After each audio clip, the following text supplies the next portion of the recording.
The Idiot by Dostoevsky. Dramatised for radio in 4 episodes by Melissa Murray.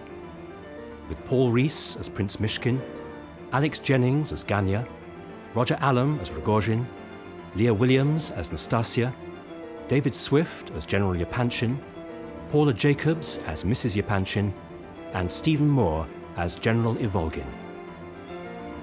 Episode 1.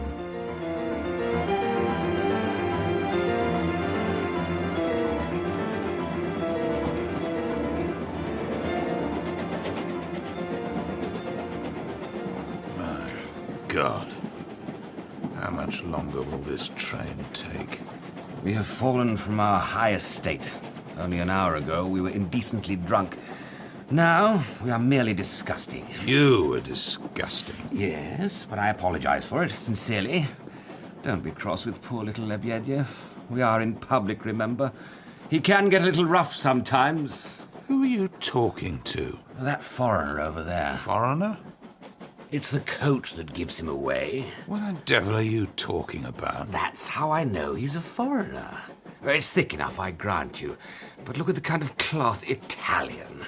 What use is an Italian coat? What use is that in a Russian winter? So, we must conclude that he is a foreigner. I don't care who he is as long as he doesn't stare at me. Besides, what self-respecting Russian would ever, in any circumstance, wear a coat with a hood? Excuse me? Oh, he's talking to us. Listen for the accent now. I think it must be me you're speaking about, as I'm the only other person at this end of the carriage. My coat I bought in Switzerland. I've been away from Russia for years, and perhaps I forgot quite how cold it is here. Switzerland, eh?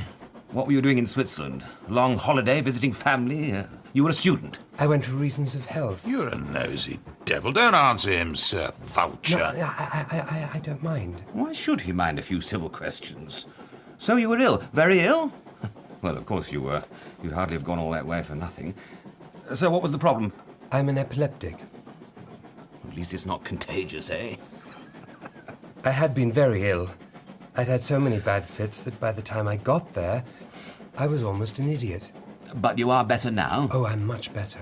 Or perhaps the money ran out, and the doctor suddenly declared you cured, eh? Very common, that. Well, for the past 2 years, after my little inheritance was used up, he kept me out of his own pocket. But he kicked you out in the end, eh? No. I wanted to come home. What is your name, sir? Prince Leo Nikolaevich Mishkin. We were not a great family, small landowners for the most part. My father was in the army. I am the last of us. Not altogether the last. You have one relative in Petersburg. How do you know that? He's the kind of insect who prides himself on knowing everyone else's business. Oh, yes. I do have a relative. Not a close one, mind. Some years older than me. She is married to a General Yepanchin. And has 3 very marriageable daughters. But you knew that, no doubt. How extraordinary that you know them. I am only a humble civil servant, but everyone knows of the Yepanchins. I know the fellow who works for the general. I've met him. What's his name? He's another vulture. Ganya something. They are a rich, ambitious family, and will be very pleased to see you, no doubt. You intend to call on them? Oh, yes.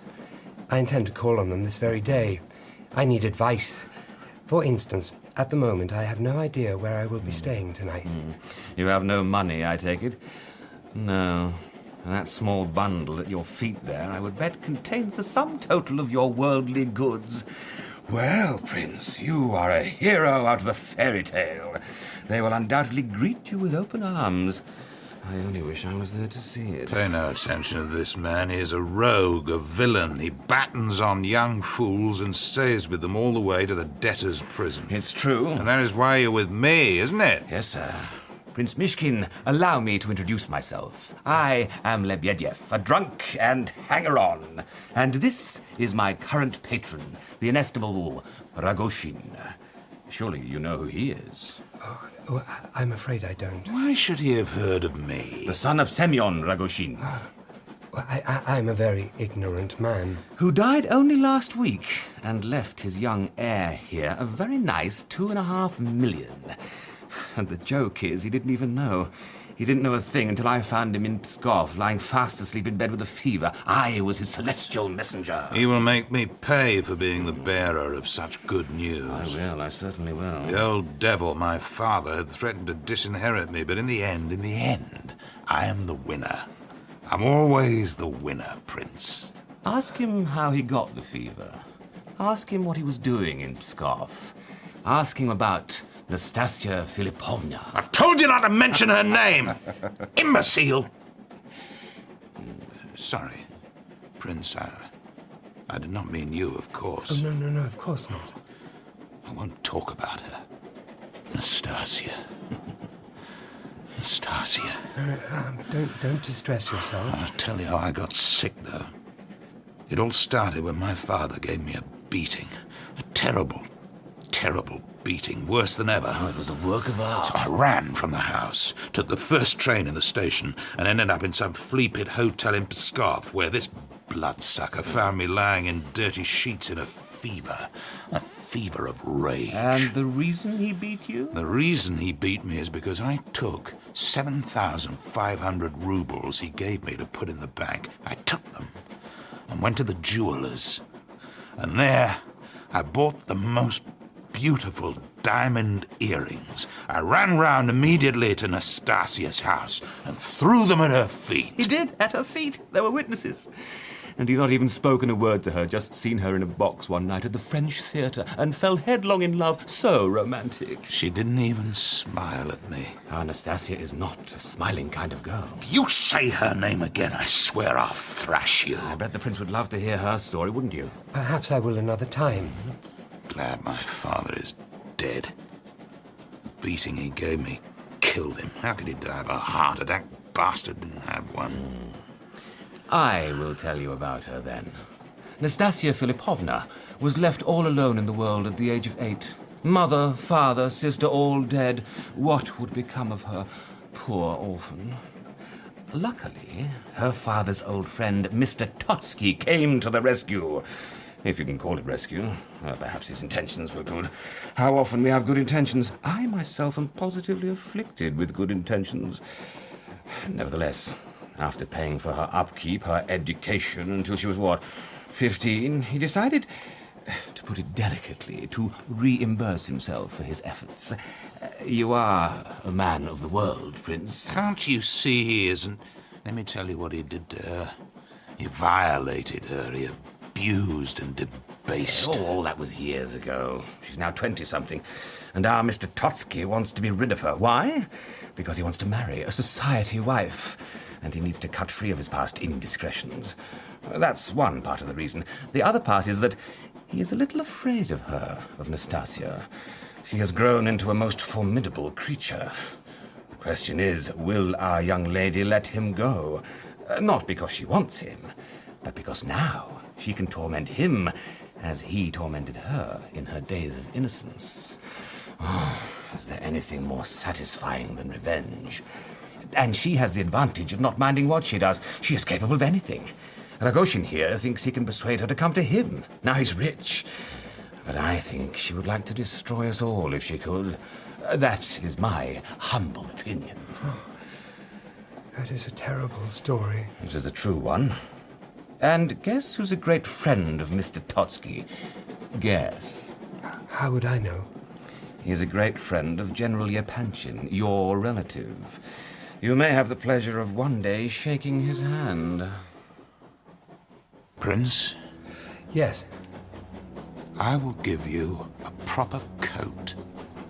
A fur coat. I'll give you money. Thank you. Come to my house. Perhaps you're a sign from God that he has not forsaken me. I would be pleased to come. But first, I must go to my cousin's house. I wrote to them and told them that I would be coming, and I would not like to disappoint them. You are the least disappointing man I have ever met.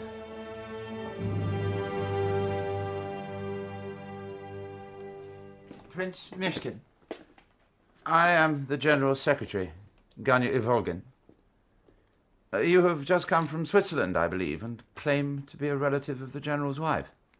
Might I inquire with all due delicacy the reason for your presence here? Oh, I hoped to make myself known to the General and his family. A charming thought. Unfortunately, the General is a very busy man and has little time to make new acquaintances. Very well. Where are you going? I'm leaving. In very good spirits, I assure you. Please send them all my regards. No, I didn't mean... Don't be so hasty. The General will see you in his study. But mind you do not detain him for too long. Sit down at the desk by the window. I have to have a word with Ganya here. Certainly. What does he want? Is he genuine? The nerve. What is he? My wife's cousin 4 times removed, or some such nonsense. Men in my position are always being pestered. I'll get rid of him if you like. That's your advice. What will my wife say? She knows he is here. Exactly how old are you, Prince? I'm 26. I took the liberty of bringing this little bundle with me. Apparently these are the Prince's worldly goods. Oh, this is all very unaccountable. I'm sorry to have caused you this embarrassment, General Yepanchin. And you came here straight from the train station. You have no hotel room, nothing arranged? Were you hoping to stay here? No. I've been so long out of the world because of my illness that I have forgotten the correct way to behave. I should not have come here. Listen, Prince, I think you're a good man. A little, what's the word, Ganya? Presumptuous? Look, perhaps I might be able to help you. My wife would wish it. Yes. The note you sent me was very well written. I could find you a little work as a clerk, perhaps. Thank you. You would not object to such employment? No. The correct civil service script is very specific, General. I can write in any hand. It's a skill of mine. Copy that, if you please. In the correct style, and then we shall see. You may use my pen. What?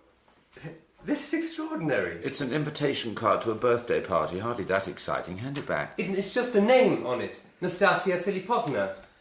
I wonder if it is the same woman. Now he claims to know Nastasya. Do you know Nastasya Filipovna? Well, I know of her, I think. A young woman and an unfortunate... Oh, not so unfortunate. Ganya here is about to be accepted as a husband. Oh, that's good. Do you think so? How did you hear of her? I was told something of her story by a man I met on the train, a Mr. Rogozhin.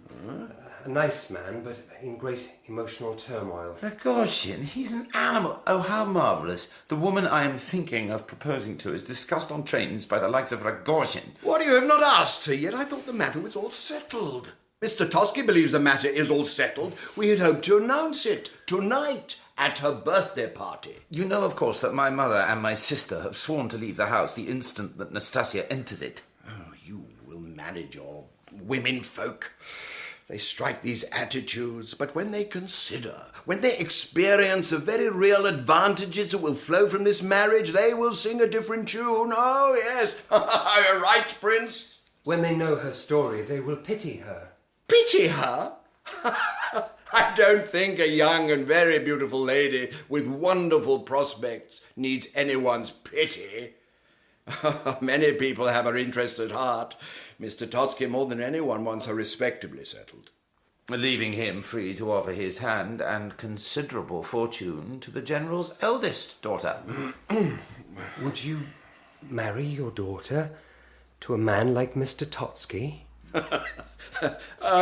You do have a way of saying things. No, to return to the subject at hand, all of Nastasya Filipovna's friends want to see her happy.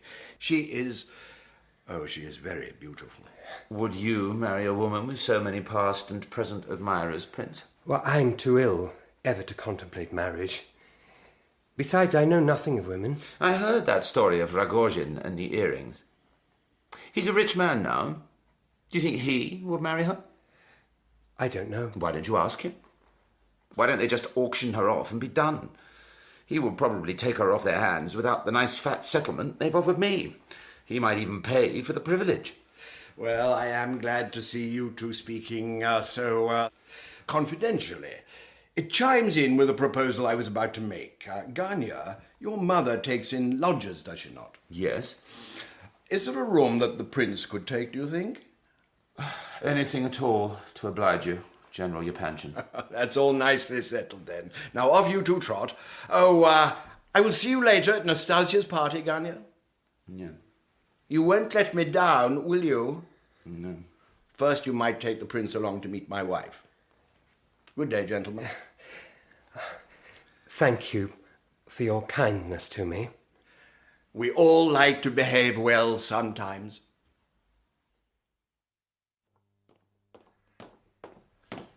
Ganya, Mr. Ivolgin. I'm afraid that you are angry with me. You feel that I have overheard or rather witnessed matters that are your private affairs. My life is ignominious. I am ignominious. Do you know what the word means? Yes. Then be quiet about it. Here is the door to their sitting room. I will open it and announce you. Why not? I'm no better than a footman. Footmen, at least, are not obliged to pimp their wives to their employers. He'll want me to do that after I marry her. That's why the amount they've offered me to marry her is so high. What do you think of that? So I said to him, Prince Myshkin, to see you all. Oh. This is Mrs. Yepanchin. May I introduce you to your cousin, madam? And these lovely ladies are her daughters, Alexandra, Adelaida, and Aglaya. You'll excuse me, I have work to do. It's a great pleasure I to... swear that young man gets ruder every day. How does the General bear him? he has a lot to put up with. Ganya, I mean. You may as well sit by the fire, Prince, and let me look at you. I got your letter from Switzerland, but I hardly expected you would just arrive like this. Well, you're handsome enough in a harmless way, but why are you wearing such shabby clothes? I'm a poor man. Pour the Prince some coffee. Don't fill the cup too full. You had better tie the napkin round your neck, I suppose. Why is that? In case you have a fit. Mother! This is a Persian carpet. I don't mind in the least. Well, you should. Perhaps the prince would tell us about Switzerland. Did you like the mountains? Yes, I like to live surrounded by them. It was very soothing. There is nothing restless about a mountain. Take a sip of your coffee. And a bite of this lovely almond cake. I don't want to hear about the mountains. Everybody always talks about the mountains in Switzerland. Tell us something else. Tell us the most moving and extraordinary thing you saw in your travels. I think not, Miss Aglaya. Is it because it is improper? Something shocking? Both. Oh, he's trying to be intriguing. No one is to ask him to explain what he means. Why not? Why can't we ask him? I am not trying to be intriguing, I assure you.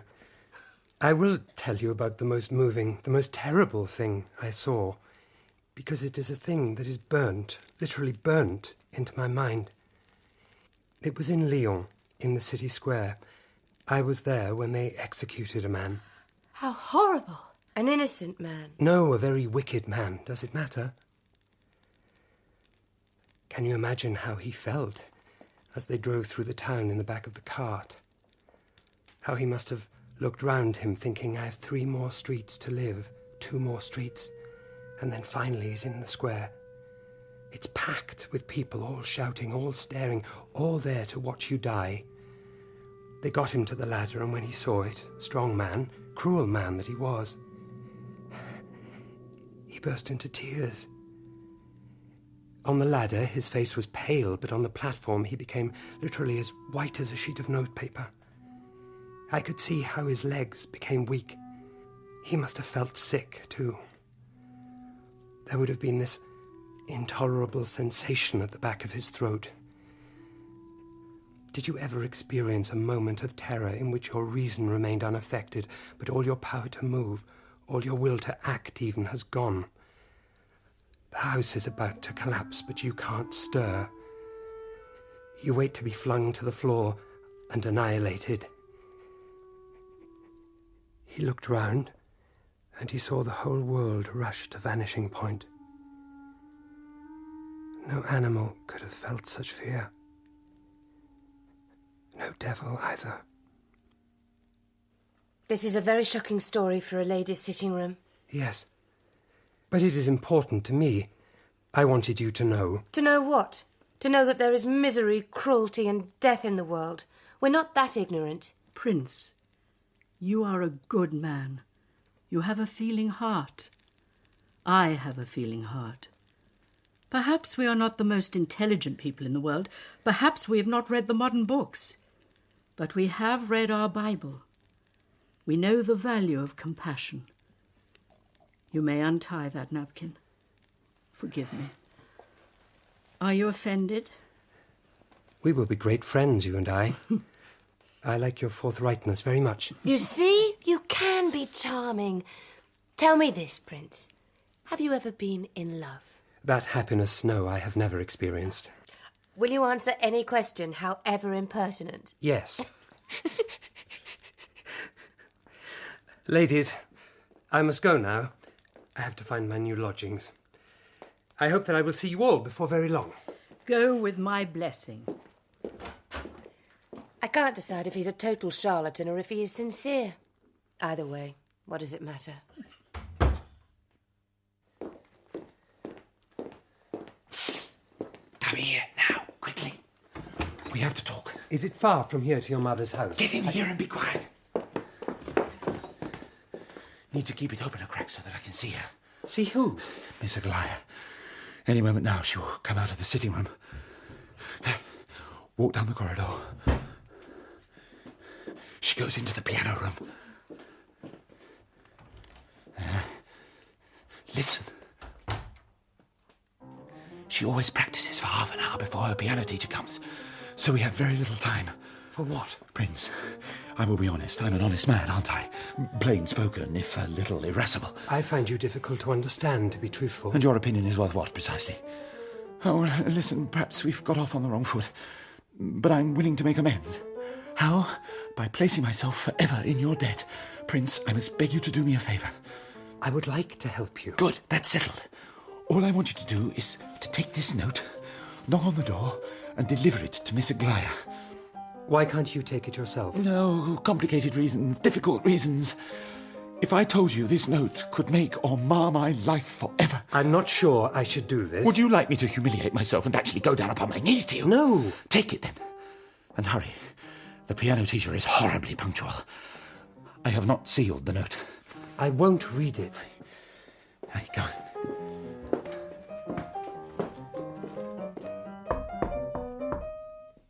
Go in. Go in. Is that you, Herr Stempel? Please come in. Please. I knew it was not Herr Stempel. His knock is quite different, much crisper and more confident. Oh, please continue to play. You're fond of music? Fond of it? How can one be fond of music? It's too magnificent a thing to be fond of. It raises us up out of this world into... Oh, if it affects you that powerfully, I'll be afraid to continue. Who knows what raptures I might inflict on you? I don't mind if you make fun of me. I tell you that now in case you think back over this conversation and are ashamed. What do you want with me, Prince? I have a note for you here, from Ganya. From Mr. Evolgin? Your father's secretary. I'm not sure of his surname. Oh, read it to me. I don't think he would like that. Are you always this considerate? I think the matter is of some importance, Miss Aglaya. To Ganya, at least. He seemed very unhappy. Read it to me or simply tear it up. Those are the choices. Tonight, my fate is to be sealed. I am to propose to that woman. I am to pledge myself to that woman. I do not ask for your sympathy. What right would I have to do that? Speak up, dear Prince. Throw out your chest, fill up your lungs, and speak. I would not wish to lose a word of this for worlds. But if you were to utter one word, a single word, I would step back from this abyss. I would break it off in an instant. And this word would only be a sign of your compassion towards me. Nothing more than that, I understand. I ask for nothing more than that. I will accept my miserable fate, my poverty, for just one word from you. Do not be angry with a man who strives right to the very end to save himself from moral ruin. He signs his name, and that is all.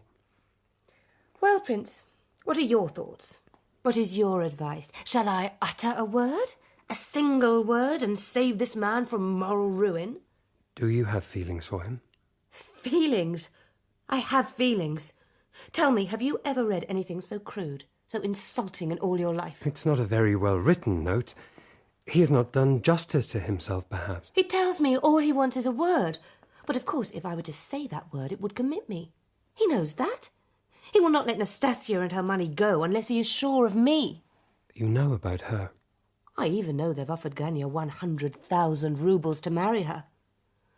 Oh, it is shameless. It is shameless. And once, you know, I did like him. I did think he had qualities, but greed, it's consumed him. Hand him back the note. Tell him I read it and that I sent no reply. And as for you, keep well clear of him from this day on.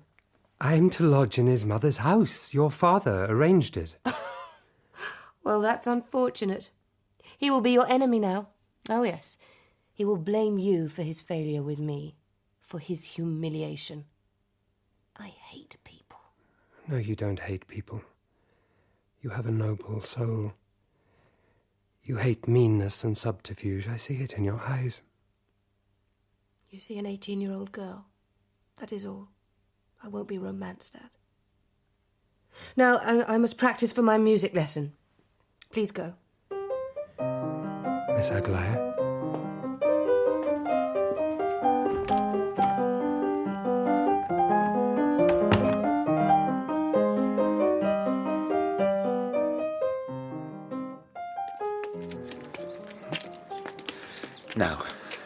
Now you tell me everything.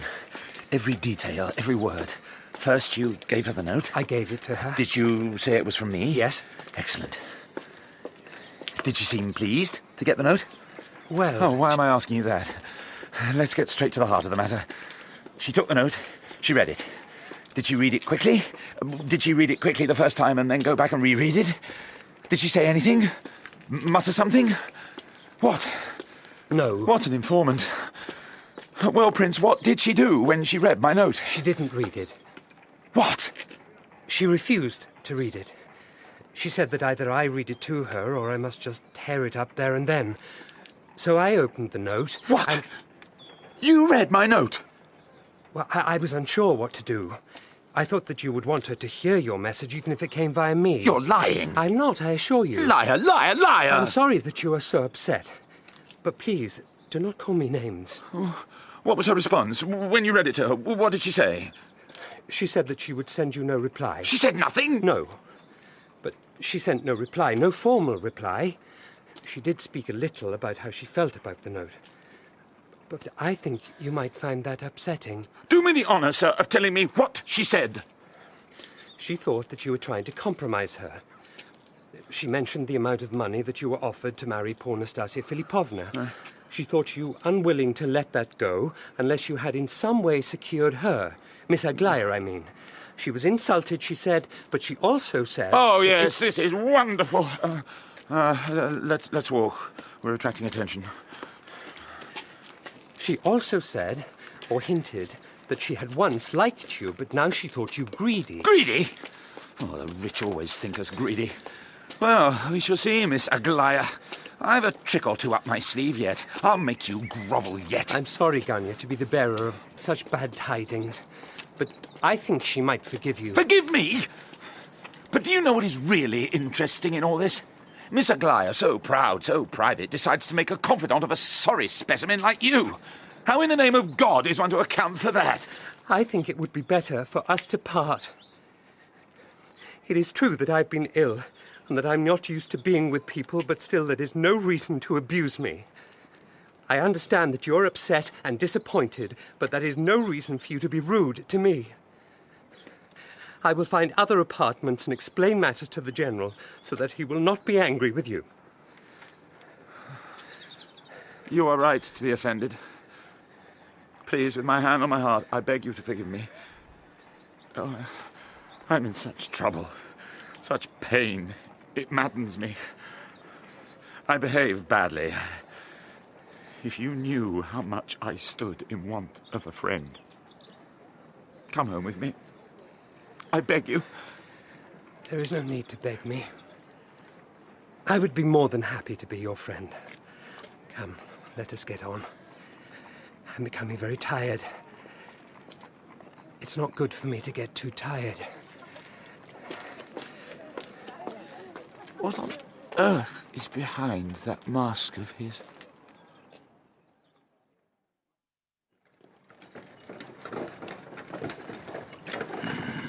I could go first and spy out the lie of the land. Stay here.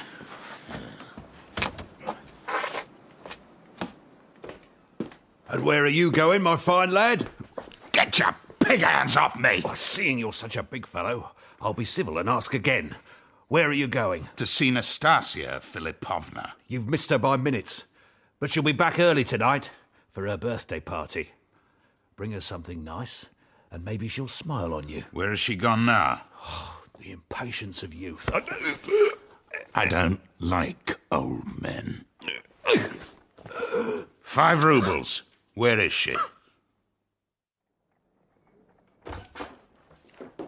Here is your room, Prince Mishkin. Dinner is at 4 o'clock. You may either eat with us or here in your room, whichever is more convenient. Thank you, Miss Varya. I am sorry our mother is not here to make you welcome. Yes, yes. Well, Prince, it is a dark little dungeon, but it will do you, I suppose. The whole place smells of cabbages. Stinks. Will I send someone to fetch your luggage, sir? That little beggar's bundle is all he owns in the world. Let's have no airs and graces. I will leave you to get settled, then. Your sister has a very kind manner. Plain people often have very kind manners. They're obliged to have them. She's not in the least plain. You have an opinion about everything, don't you? Look, don't mention anything here about my private affairs. Can you manage that, do you think? Yes. The sitting room is down the corridor. Why don't you trot along there and meet the rest of my charming family? My father is an incorrigible liar, a drunk, and talks all kinds of nonsense. He'll claim to have carried you in his arms when you were a baby. Long ago, he used to embarrass me. I have a brother as well, but you can ignore him. Well, I'm off to lie down. I might even try and calm down. Off you go.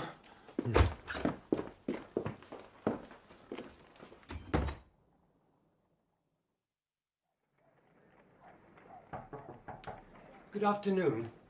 I'm the new lodger. I hope I'm not disturbing you. Please continue reading. My name is Leo, by the way. Nikolai, but everybody calls me Kolya. I'm Ganya's brother. And Varya's. She's told me all about you. Shake hands? Oh, certainly. Prince, I have something to say. I'm listening.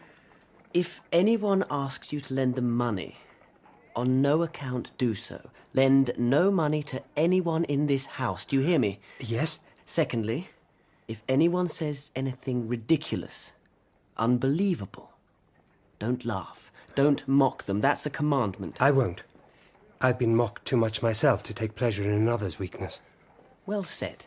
You may sit down. You've come here from Switzerland, I believe. Yes. When I travel, it'll be to the tropics. What's the point of going somewhere as cold as this place is? No offence. Oh, none taken. My God. My God, who would ever have believed it? His living image. Sir, you are... You must be Prince Myshkin. This is my father. General Ivolgin, retired. Unhappy. Your full name, sir? Leo Nikolaevich. The son of my dearest friend, my childhood companion, Nikolai Petrovich. My father's name was Nikolai Lvovich. Prince. I'm sorry. To think that I should see you here in my house. I used to carry you in my arms as a baby. Father. A babe in arms, because your father and I were comrades in arms. I was at his bedside and blessed him before he died. Your poor mother, Died 6 months later from a chill. A chill? Oh, is that what they told you? Is that what you believe? No, sir. She died of grief. She died of a broken heart. And it was greatly feared by all who knew us that I would follow them to the grave. Would you like some tea, Father? You've heard the story of the duel, of course. I don't think so. He doesn't want to hear it. I was passionately in love with your dear mother when she was betrothed to your father. It was very shocking. The prince, your father, came to my apartments before 7 in the morning. He spoke no word. What could words have said? I dressed. He took 2 pistols from his pockets. Within 5 minutes, one or both of us would be hurtled into eternity. We loaded, aimed the pistols at one another's hearts, and looked at one another.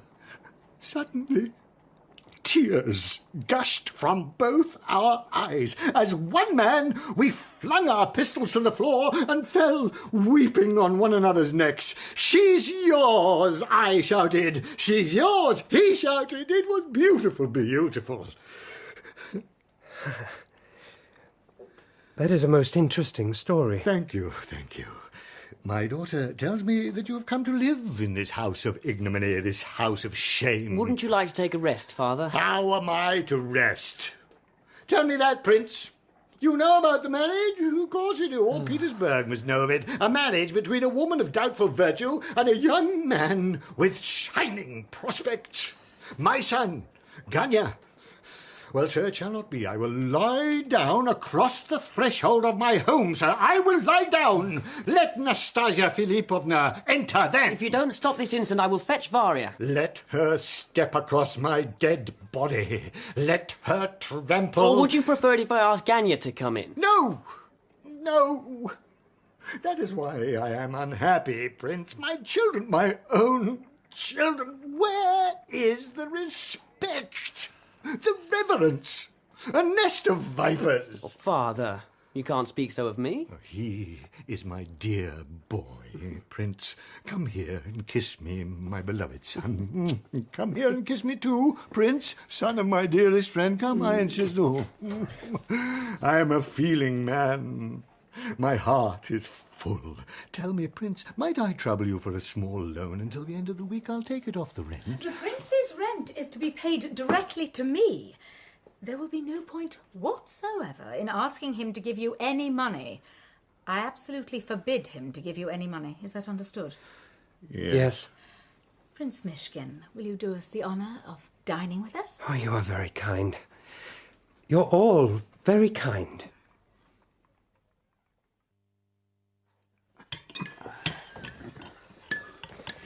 Don't look at the photograph. Photograph? On the mantelpiece.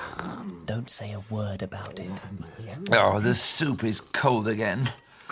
Oh, but what do I care? It is very nice soup. I see, Prince, that you were staring at that photograph. No, I wasn't. It doesn't matter. That is a photograph sent round to this house today by my brother Ganya's intended bride. It was sent to this house by Nastasya Philippovna, who was about to become my sister-in-law. I thought we had agreed The that we prince would... is probably wondering why our mother is not eating with us. She's very beautiful. The prince is referring to Nastasya Philippovna's photograph, no doubt. My mother is only an ordinary, decent woman and not beautiful. Why not indulge ourselves in another disgraceful scene? My mother sends you her apologies, Prince, for her absence. She is lying on her bed, weeping with grief and shame. There's no need to apologise. I'm sorry to hear that she is unhappy. Perhaps if she were to meet Nastasya Philippovna, she might feel a little better. She might pity her. Keep out of my affairs. I've warned you. Children, if an old man, an old broken down and wounded officer might interpose a word, might offer a little soothing counsel... How much has he had? Don't talk about Father in that way. Schoolboy. You were supposed to get someone to fix that I bell. have had other things on my mind. I will go. If you will give me a moment, I myself will go. No, I am nearest to the door. Please, let me. Oh, thank you, Prince.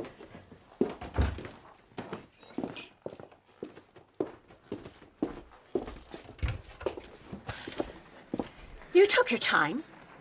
Sorry. If you're too lazy to mend the bell, you should wait in the hallway to hear when people arrive. What are you doing? Why are you staring at me? You've dropped my coat. They ought to give you the sack. Hang it up, man. There, on the rail. Must I teach you your job? What an idiot. Sorry. Now, when you're quite ready, go in and announce me. Yes. Wait. I haven't even told you my name yet. I know who you are.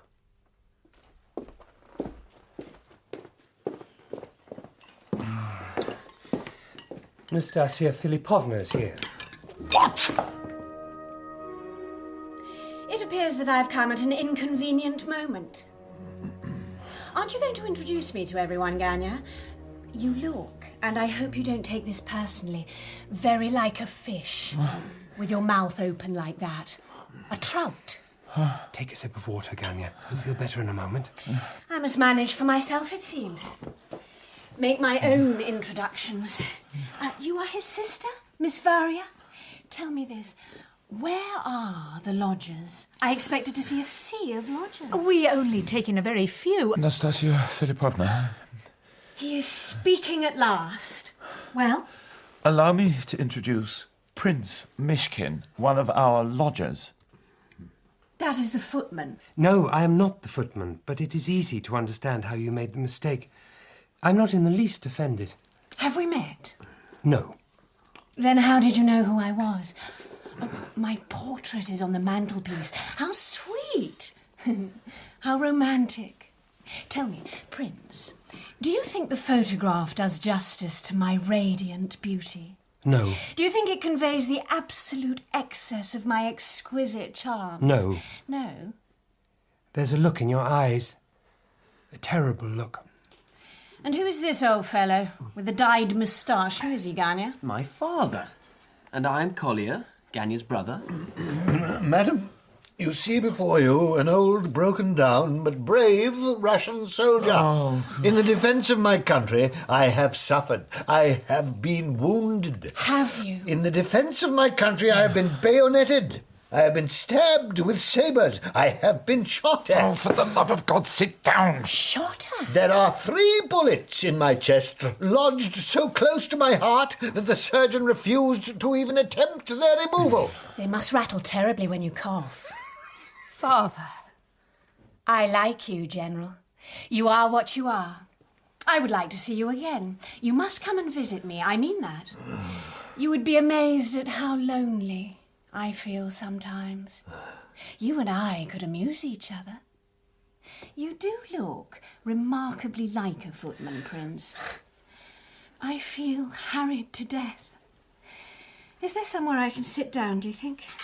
Oh, off you go, Prince. Time to do your duty again. Hearty greetings to one and all. Nastasya Philippovna! Nastasya Philippovna! I have come! I swore I would come! Drunken louts, you must leave this room immediately. Can't you see that my sister is in this room? I see a lot of soup bowls. Is that Ganya? Is that Ganya standing there in a waistcoat? Prince, my dear Prince, you must let me in to embrace him. Surely you remember me, Ganya. You cheated me once at cards. You keep away from me. I'm warning you. Varya, call the police. Get out! Get out now, animals! Stand behind me, ladies. I will protect you. Come along to the drawing room, gentlemen. That would be the best thing, and I must ask you both to behave yourselves. Now, do you promise? We will be as beautifully behaved as 2 ballerinas. We will, as long as no one annoys me.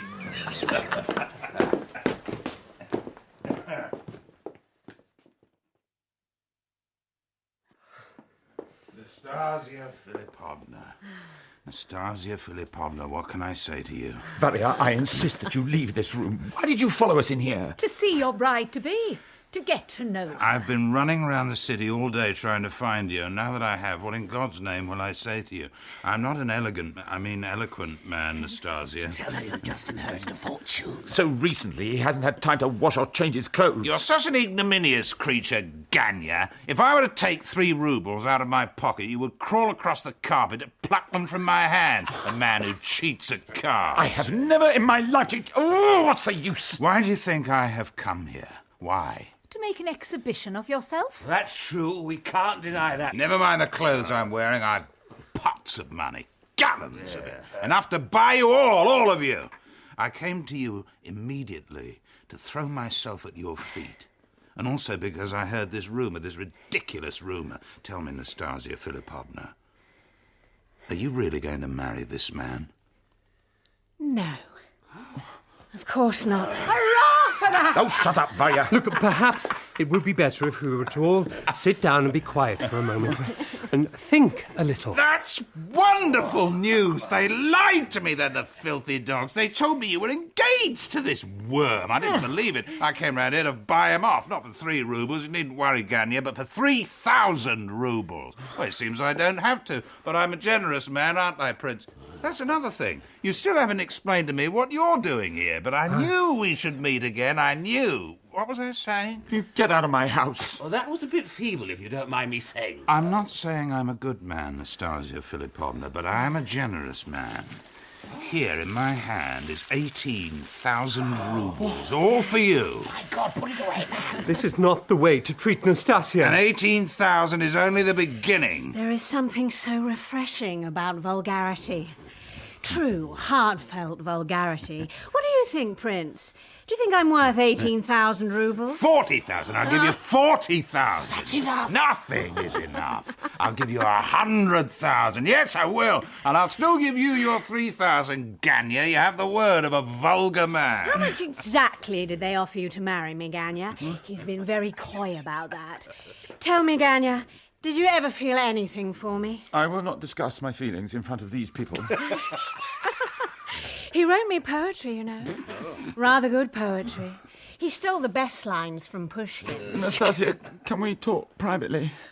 No. Will nobody remove these shameless creatures from the house? Is it me you're accusing of being shameless creature, Miss Varya? Is it me? Oh, that is charming when I came out of my way to this godforsaken dump to invite you all to my birthday party tonight. I would even have lent you a decent dress. No, Varya, don't say anything more. This is not your quarrel. My dear friends, think how ashamed you will be when you remember all of this later. That's the advantage of vodka. I remember nothing. Who asked you for your opinion, you pathetic pauper? You leave the prince alone. You leave that poor little sheep alone. Bring your money, Rogozhin. Bring it. And I will give you your answer. Nastasya Philippovna, I will speak to you, if I may. This behaviour of yours, what does it mean? You are not the kind of person you pretended to be today. You are neither cruel nor shallow. You are causing pain and confusion. You must not do that, especially someone who has suffered as you have suffered. I know I sound naive, but... No, you are right, Prince. I am not the kind of person you've seen me be today. Forgive me. Will you forgive me? Oh, yes. It is easy to forgive you. I am leaving. Yes, I am going. You're all still invited tonight, everyone. Especially you, Prince. Here is my card. Please come. Thank you. You've lost her, Ganya. Yes, you have. And I will win her. I will win everything.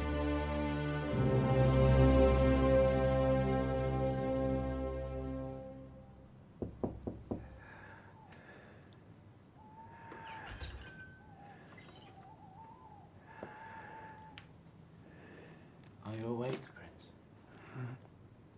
Am I disturbing you? I've been walking up and down the streets for the last 2 hours, wanting to apologize to you and knowing that I would hate you if I did. So I've not come to apologize, but to explain. You all right? A little tired. Today was disgraceful. No, you stay on the bed. Can I sit down?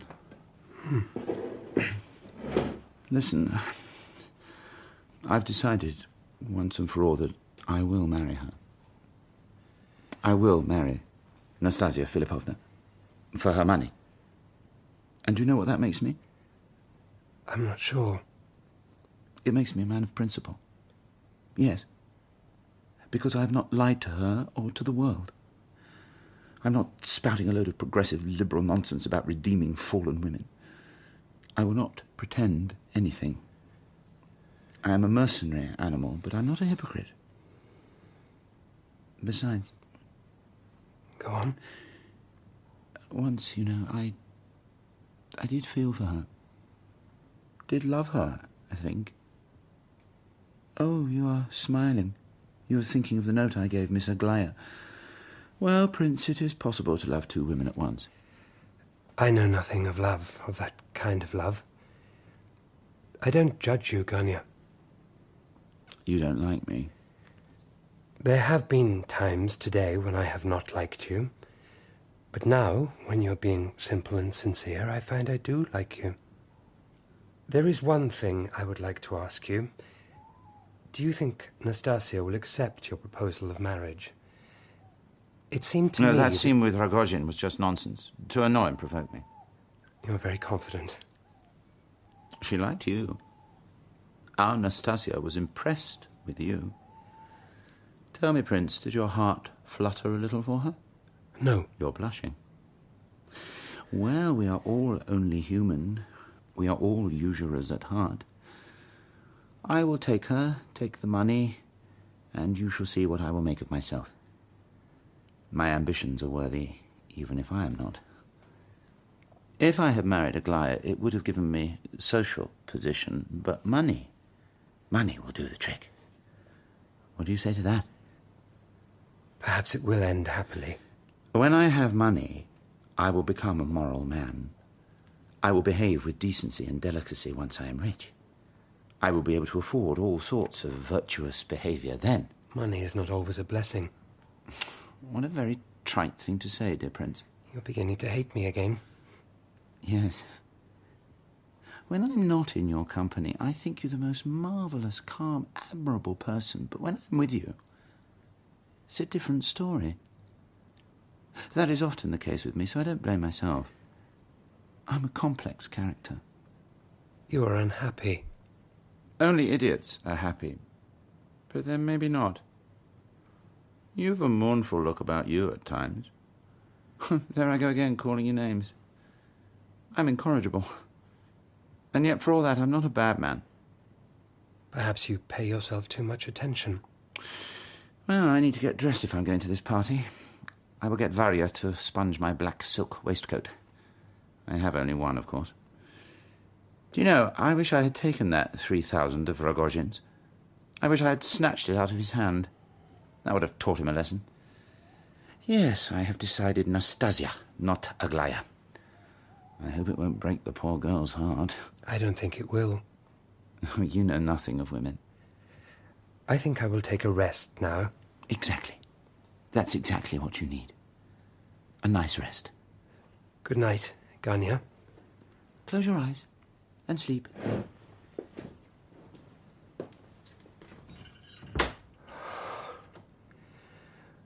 No, it's impossible. I can't stay here.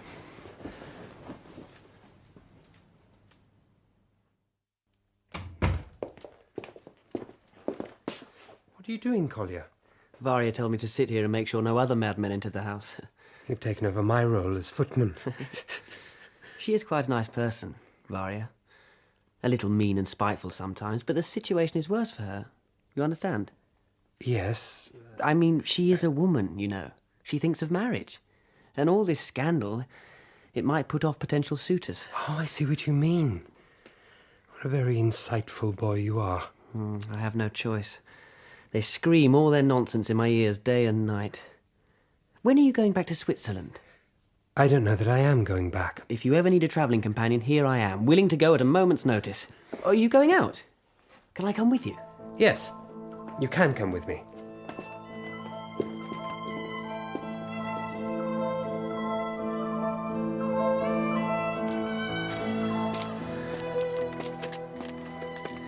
I'm getting tired, all this walking. Are we going anywhere special? Aren't we just going out for a drink? Do you go out drinking, Kolya? At your age? No. But I have to go out with my father to make sure he gets home.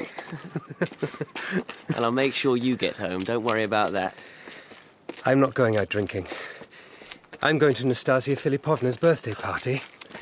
What is so special about her? What? I mean, she is beautiful, but why does that matter? She has made Ganya 10 times worse than he ever was. He came to see me earlier in my room. I wasn't sure why. Then at the end, I understood. He wanted to be sure that I wouldn't come to the party tonight. When people plan to behave badly, they don't want witnesses. He's going to ask her to marry him, isn't he? Everything's uncertain at the moment. You don't look dressed for a party. They probably won't let you in. I wish you would come home with me. Do you play chess? Badly. Thank you for coming with me. I felt a little unsteady in myself. To tell you the truth, I wanted a little company. I'm quite well. This is my first night back in Russia. I'd forgotten. Forgotten what? What it was like. Will you shake hands with me? I liked it when we shook hands earlier. I will be your friend forever. I swear it. Go home, Kolya. Say your prayers and sleep.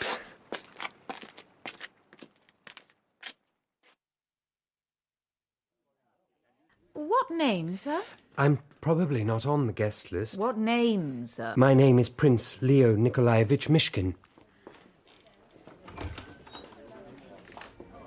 Here is Prince Leo Nikolaevich Mishkin.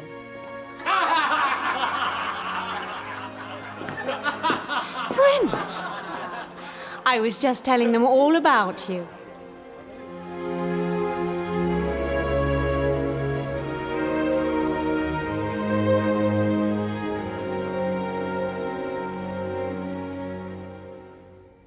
That was episode 1 of The Idiot by Dostoevsky, dramatised for radio by Melissa Murray. Prince Myshkin was played by Paul Rhys, Rogozhin by Roger Allam, Ganya by Jennings, Nastasya by Lia Williams, General Yepanchin by David Swift, and General Ivolgin by Stephen Moore. Lebedev was played by Gerard McDermott, Mrs. Yepanchin by Paula Jacobs, Aglaya by Tracy-Ann Oberman, Kolya by Karl Prekopp, Varya by Jemma Churchill, and The Concierge by Martin Hyder. The Idiot was directed by Cherry Cookson.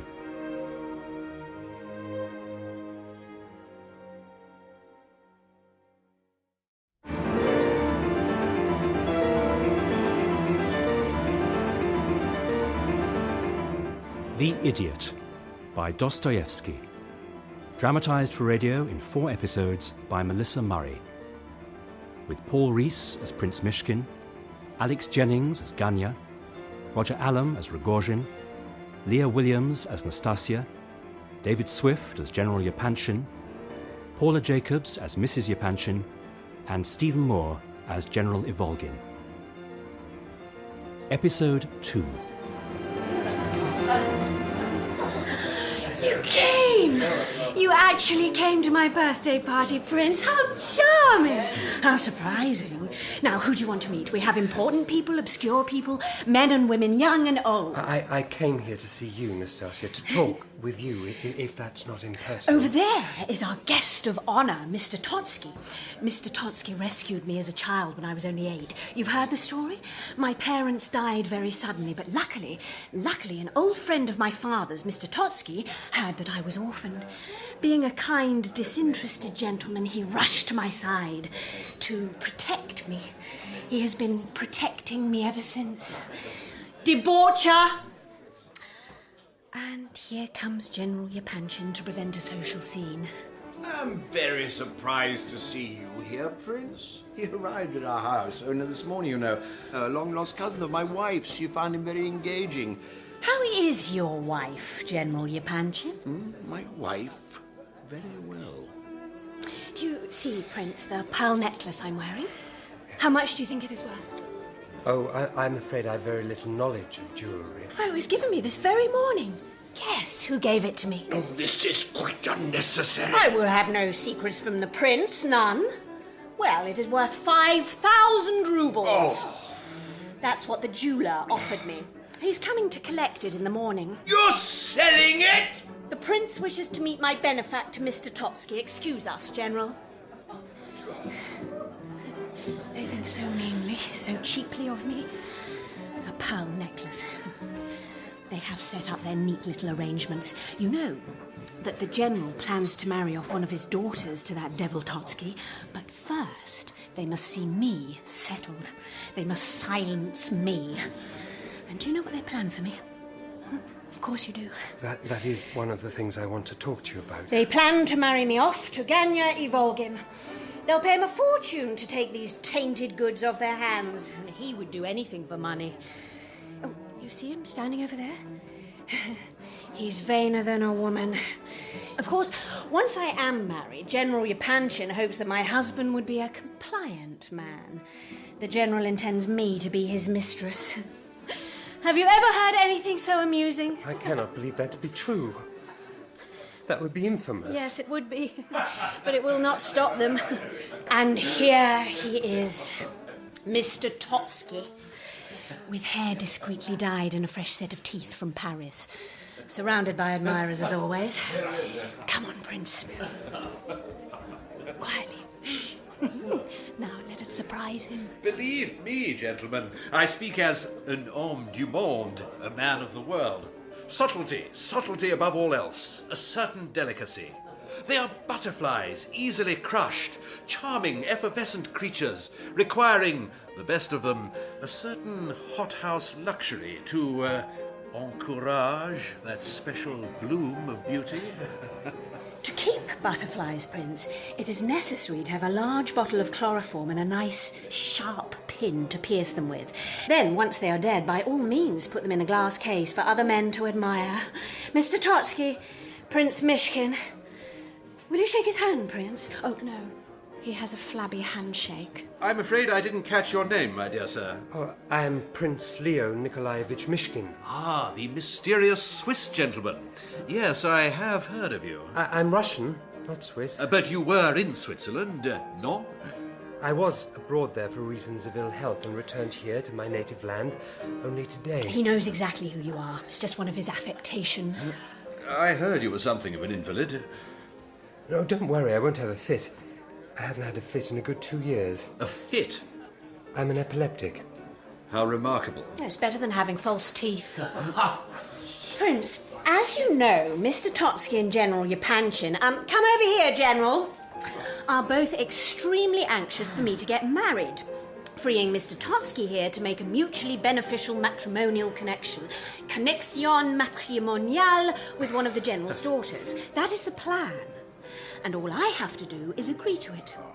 Well, Prince, what shall I do? I will do whatever you say. You're asking me? I'm asking you if I should marry Mr. Ivolgin. Ganya. This is not a matter... Yes or no? No. No, you should not. An announcement! Ganya Ivolgin, I have to tell you, on the Prince's recommendation, I've decided not to marry you. I will never marry you. Let that be the end of the matter once and for all. Nastasya Philippovna. Are you going to say something, Ganya?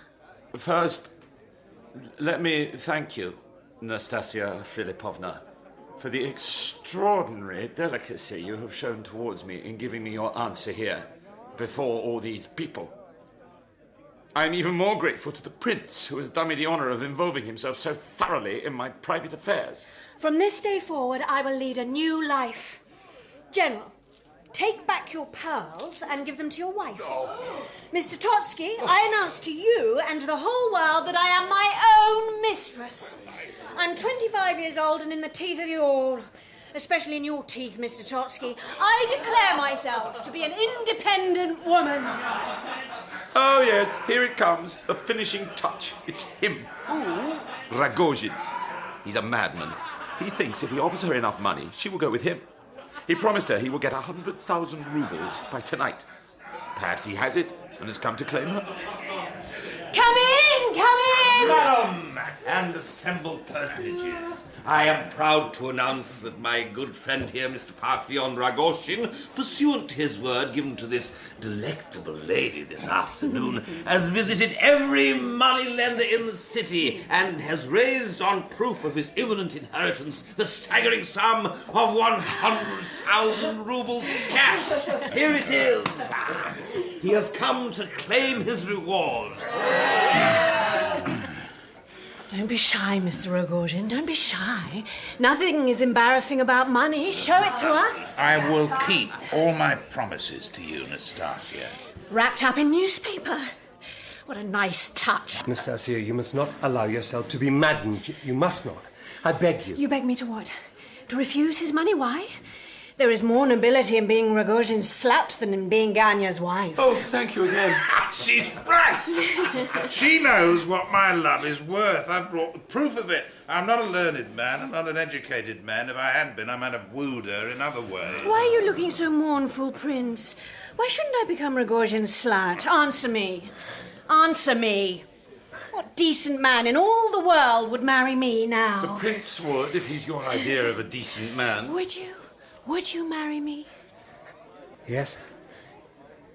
You would marry Rogozhin's slut. I wish you wouldn't use that word. You are mine.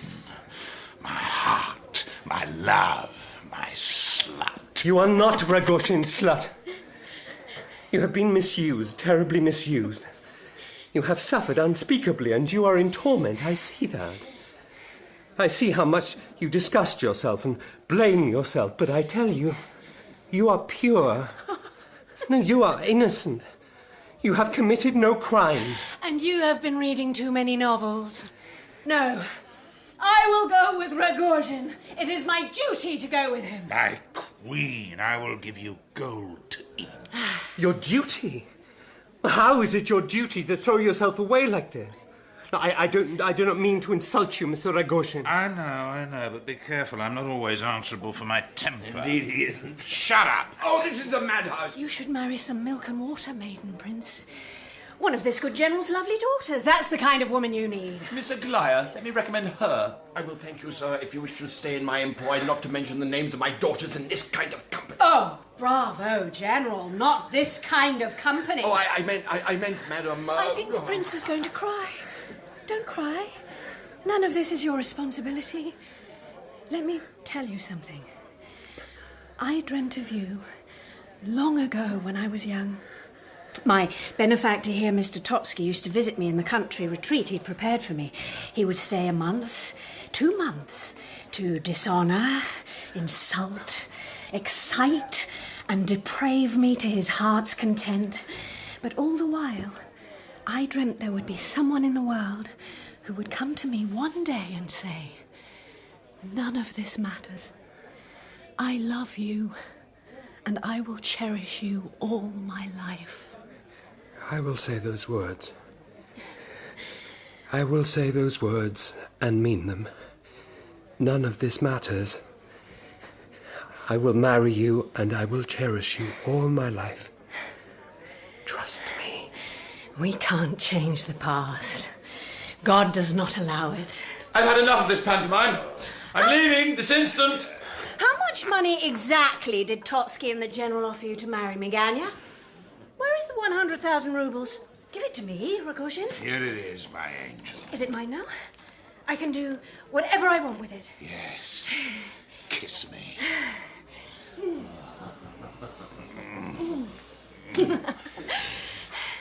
I want to give it to Ganya. I will give all of it to him. What? Yes, you can have it. You can have it all, but first, an experiment to see which demon dominates your soul, vanity or greed.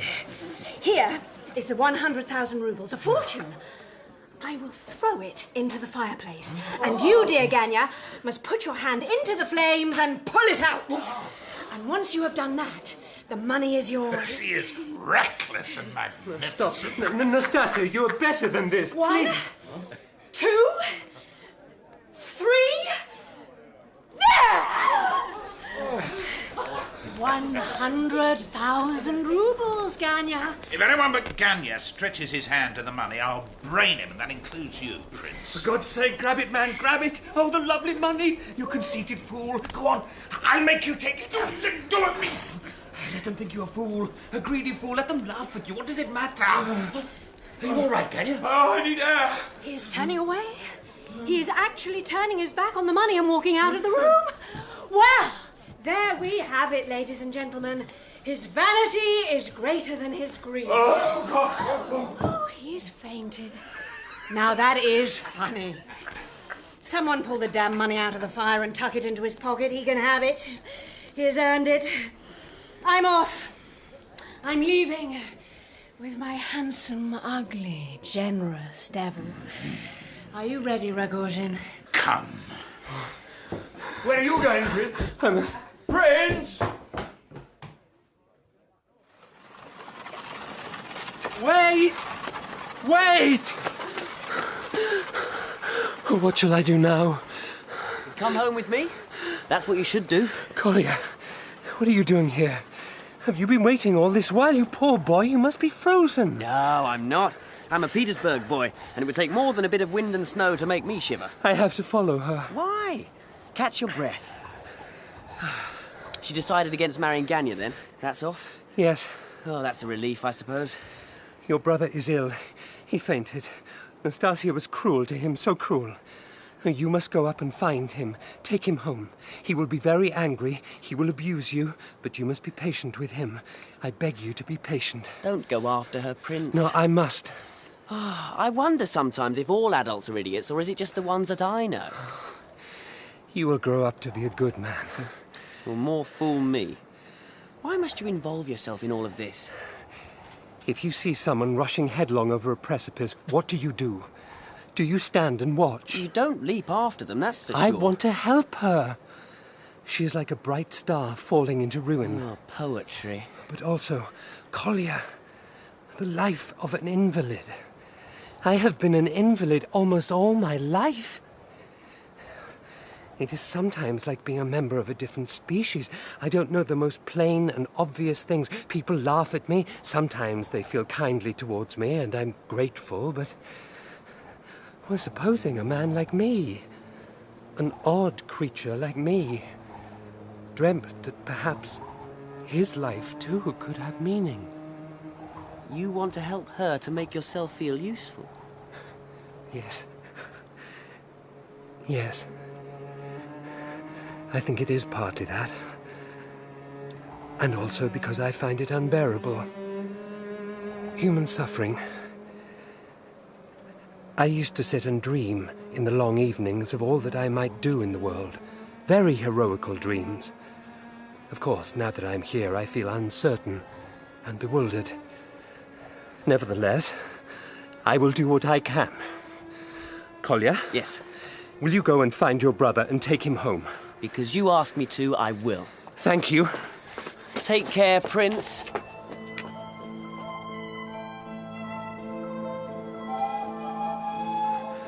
That's it. Last one leaving tonight. Won't be another Moscow train till morning. You'd best go home, you look done in. Thank you. You are sure? Helped her aboard myself. Not a face you'd be likely to forget. Nor his. Sorry.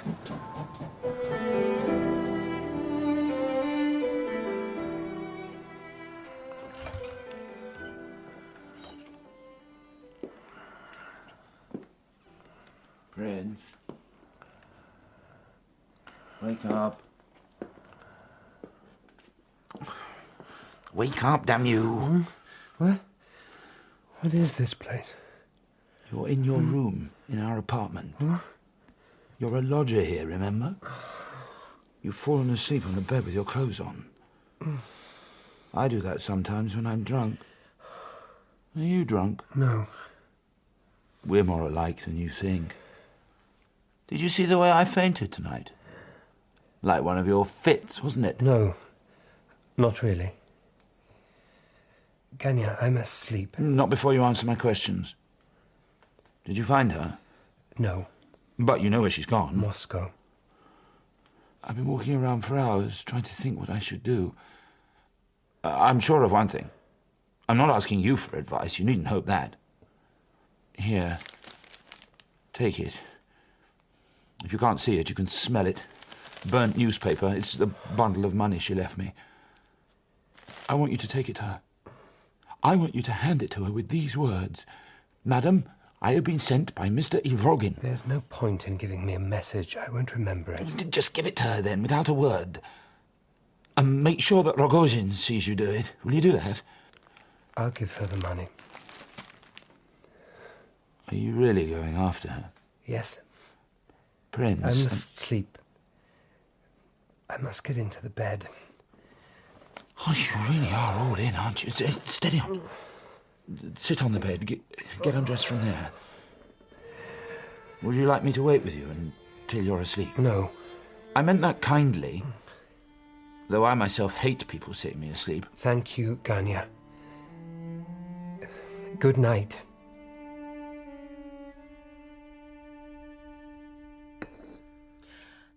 Might I have some coffee? Where are your sisters? I will not have lax manners in this house. People must learn that there is order in the world. Alexandra is in bed with a severe cold, as you know. Do not presume to tell me what I do and don't know. And Adelaida is at this very moment... Do you take no interest in the fate of your daughter, sir? He thinks he can give me a pearl necklace and I will forgive him. For what reason do I require forgiveness? Coffee, please. For introducing that impostor into my house. I have already had the honour to inform you that Ganya Ivolgin has been dismissed from his post in my household. Oh, poor Ganya. Why do you say that? Because someone should feel sorry for him, and no one does. I was not talking of him.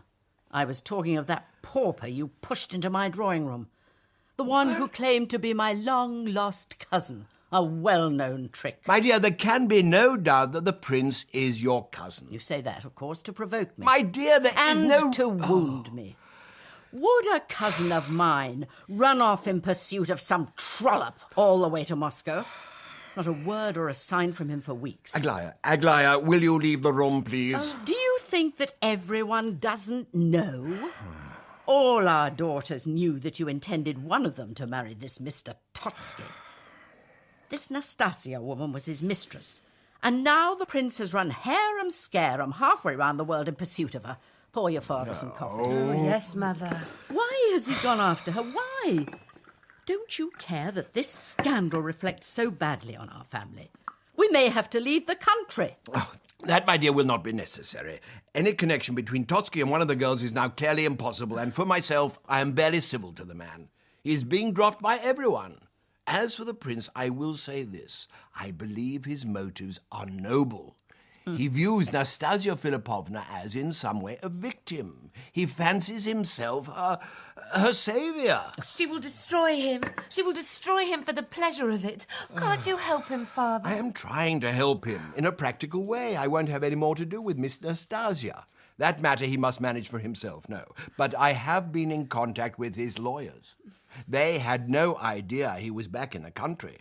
Well, the good news is there is an unclaimed inheritance owing to him. Oh. Yes, and far from being a poor man, he is now quite comfortably off. That's some good news, isn't it? Will he come back to Petersburg, do you think, Father? Perhaps, but my last report suggests that he has still not found either Nastasya or Rogozhin. Until then, our knight-errant will no doubt feel duty-bound to stay there, in Moscow.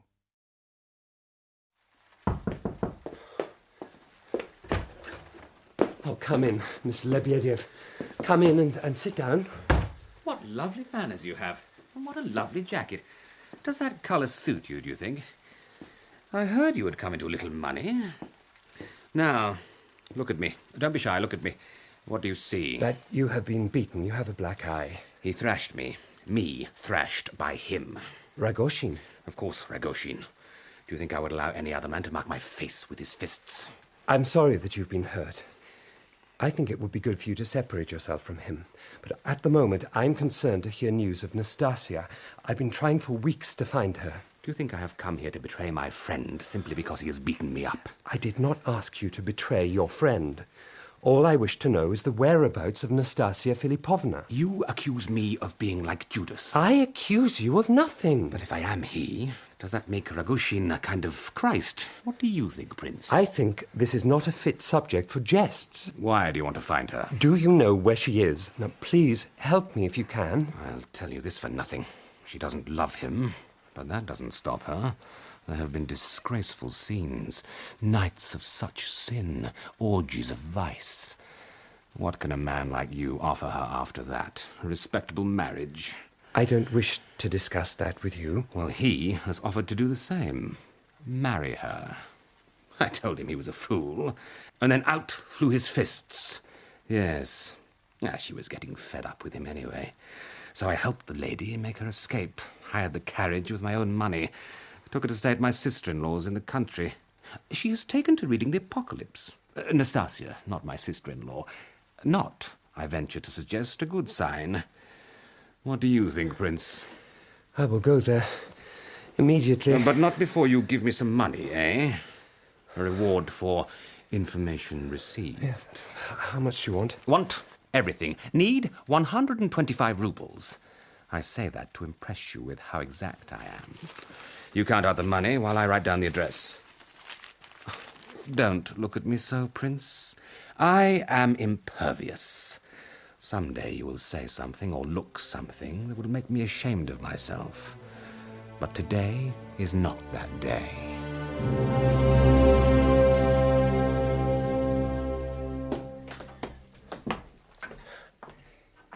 Nastasya? It is Prince Mishkin here. May I come in? I had almost forgotten you. Yes, come in.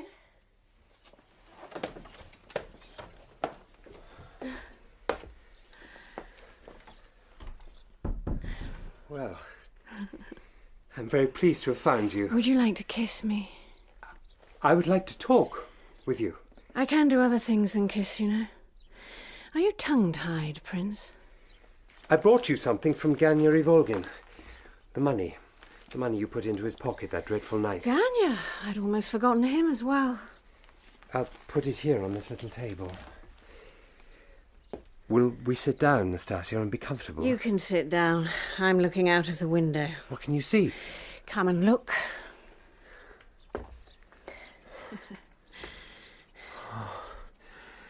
It's Rogozhin. I thought perhaps I might be free of you all.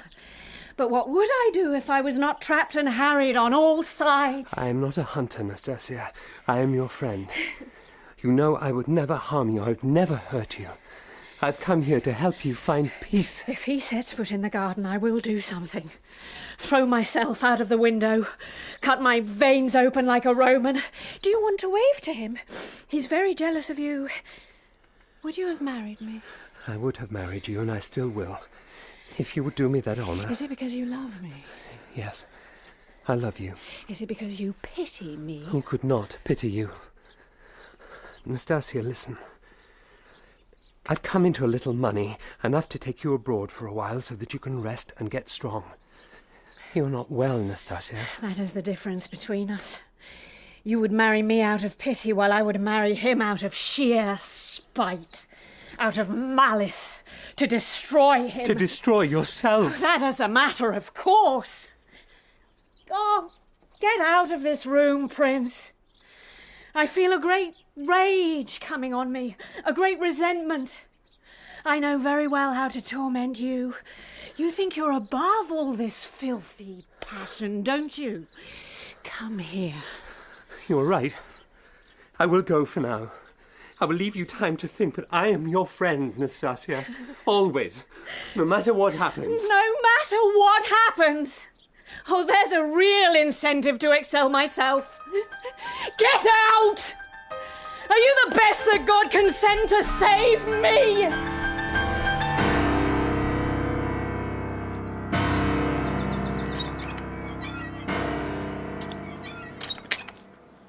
Let's walk. You followed me here. Did Lebedev tell you he had given me this address? How are you? You've not been taking care of yourself, my friend. We'll walk back to the station together. Arm in arm, if you like. I should warn you, though, you have every reason to be afraid of me. Don't let the fact that I like you deceive you. Don't let the fact that I have tears in my eyes just looking at your kind face deceive you. We will do as you say. We will walk. I will tell my driver to follow behind us. You have a carriage now, Prince. Lebedev told me you'd come into money. That's good. That's excellent. You needn't blush. No, the driver is only hired for the afternoon. But you are right, I am a little ashamed to have money. May I ask you something? You can ask me anything. You're a man of feeling. Don't you pity her? Will you see how she suffers? Let me rescue her from you. Isn't that what you wish in your heart? I want so much to believe that. Let's walk. and I will think how to answer you.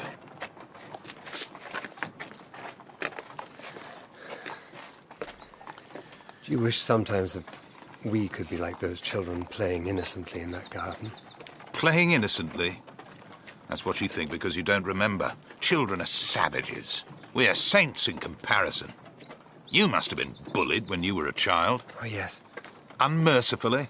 Unmercifully. I would have protected you. Listen, Prince. I don't know what world you're fitted for, but it's not this one. You don't love like a human being. I know you pity her, but I don't. What I feel for her is not pity. Any moment of tenderness I've ever felt for her was just a sign of my exhaustion. She exhausts me, and I will have her, at whatever cost to me, or to her, or to you. I look at her. I hear the sound her dress makes as she moves. I hoard every word she said to me like a miser. The abuse, the taunts, the incitements. When she is asleep, I stare at her until my eyes burn. Calm yourself, my dear friend. Never! You know, once she tried to stab me. You must give her up.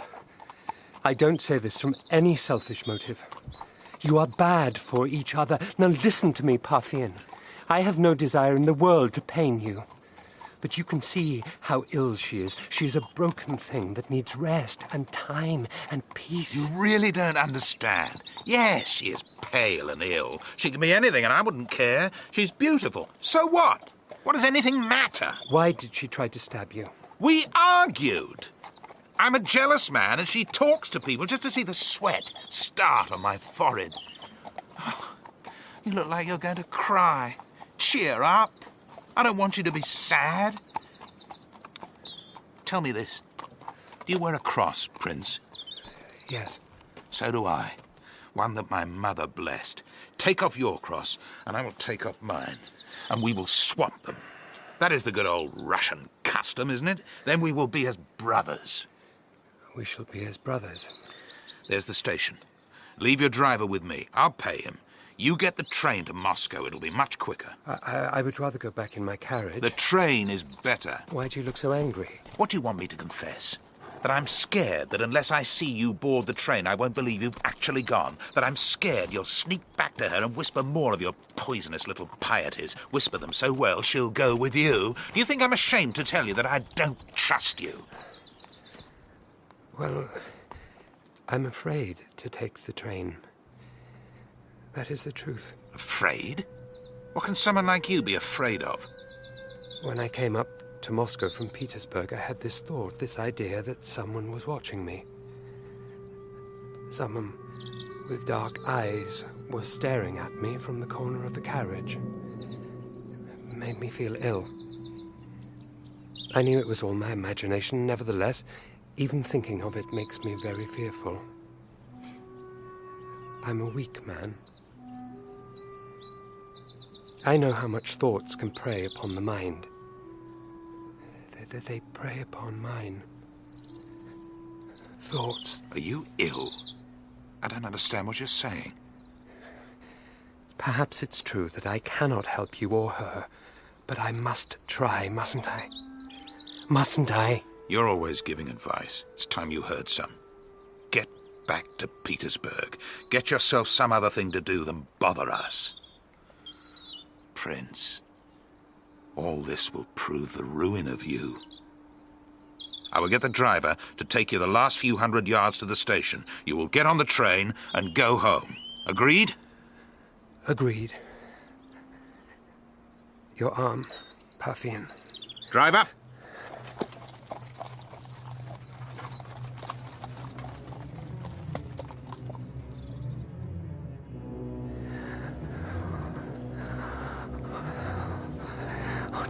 Not those thoughts. Not those thoughts, no. Is he drunk? No, I'm not drunk. Ill? You ill, sir? I must get to Petersburg. This is Moscow, sir, not Petersburg. Moscow train station. You're in Moscow train station in the ticket office. What are we to do? He wants to go to Petersburg. This man's a friend of mine. Friend of yours? He's my friend, I tell you. I was with him only an hour ago. Prince, it's me. Prince? This gentleman is under our protection. I'm telling you now, you're not getting your hands on this poor gentleman, nor on his wallet neither. Another time I make you swallow those words and your teeth with them. As it is, get me 2 tickets to Petersburg, first class, and here is 50 rubles for your trouble.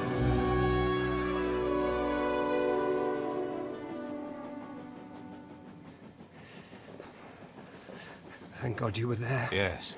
Sometimes even a devil does a good deed by accident. I followed you. I was there because I didn't trust. I was checking up on you. And we won't talk of that. We won't talk of anything. Rest. I'd been standing at the ticket office a good while. I'd been standing thinking I must buy a ticket, but it was all so complicated. I thought I must reach into my pocket for the money. I must use my hand to reach into my pocket. I looked at my hand, I looked at it, and the word hand came to me. I knew it was my hand. I knew what hands were for. Shall I fetch a blanket? There must be blankets on this train. It seemed strange to think that by an effort of will I could move this object, this hand, but that I could not move, say, the handle of the door by an effort of will.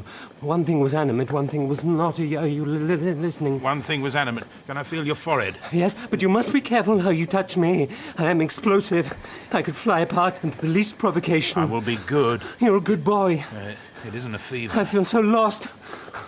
And you wonder sometimes if this world is real. No. All our perceptions are like the flimsiest piece of paper. And through that paper one can see something. One can see something moving, the shadow of something, and your whole being is suffused with dread. It will break through.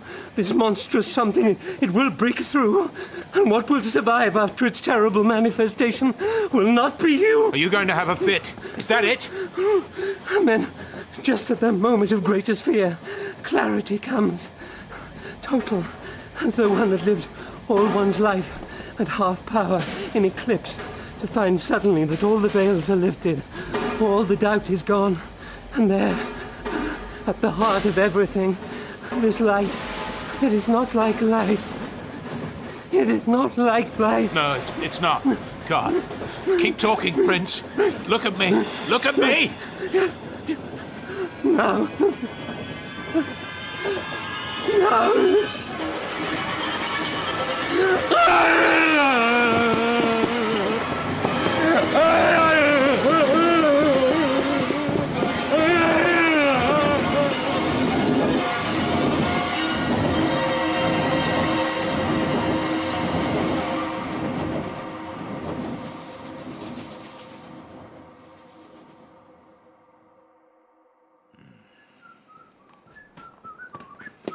Boy?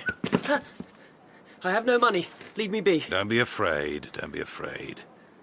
My name is Rogozhin. You've heard of me? You've heard of me. And you're Ganya's little brother, aren't you? I am, in fact, 3 inches taller than he is. And this is the Yepanchin house. What were you doing at the Yepanchin's house? What were you doing there? You can't bully me. You think not. Well, I'm glad I found you. I was going to call on them, but I'm not really the kind of man who can call on decent, respectable people, am I? You have news of the prince? Well, for that, I forgive you everything. Tell me how he is. Is he going to come back and stay in our house? He's back in Petersburg. I brought him back. I don't know what to say to you, what I should tell you, you being only a boy. I know all about Nastasya Philippovna. I know you're another one of her admirers. You, Ganya, the prince. Quite a triumvirate. Be very careful of how you speak of her to me. Where is the prince? You haven't harmed him, have you? He has been ill these last 2 days. I have made arrangements for him. He's being looked after. I came here. I was going to tell them what happened, but I think the prince may not want people to know he has had a fit. Not his society friends. Now that I've run into you, you can make that decision. Or Ganya can. You're a smart boy, worming your way in with the people who threw your brother out of his job. It's not like that. I'm not going to explain to you. The Yepanchins are nice people, the mother especially. But what would someone like you know about that? Nothing. I will take you to see the prince. Come. I'm not going anywhere with you. You can tell me where he is and I'll make my own way there.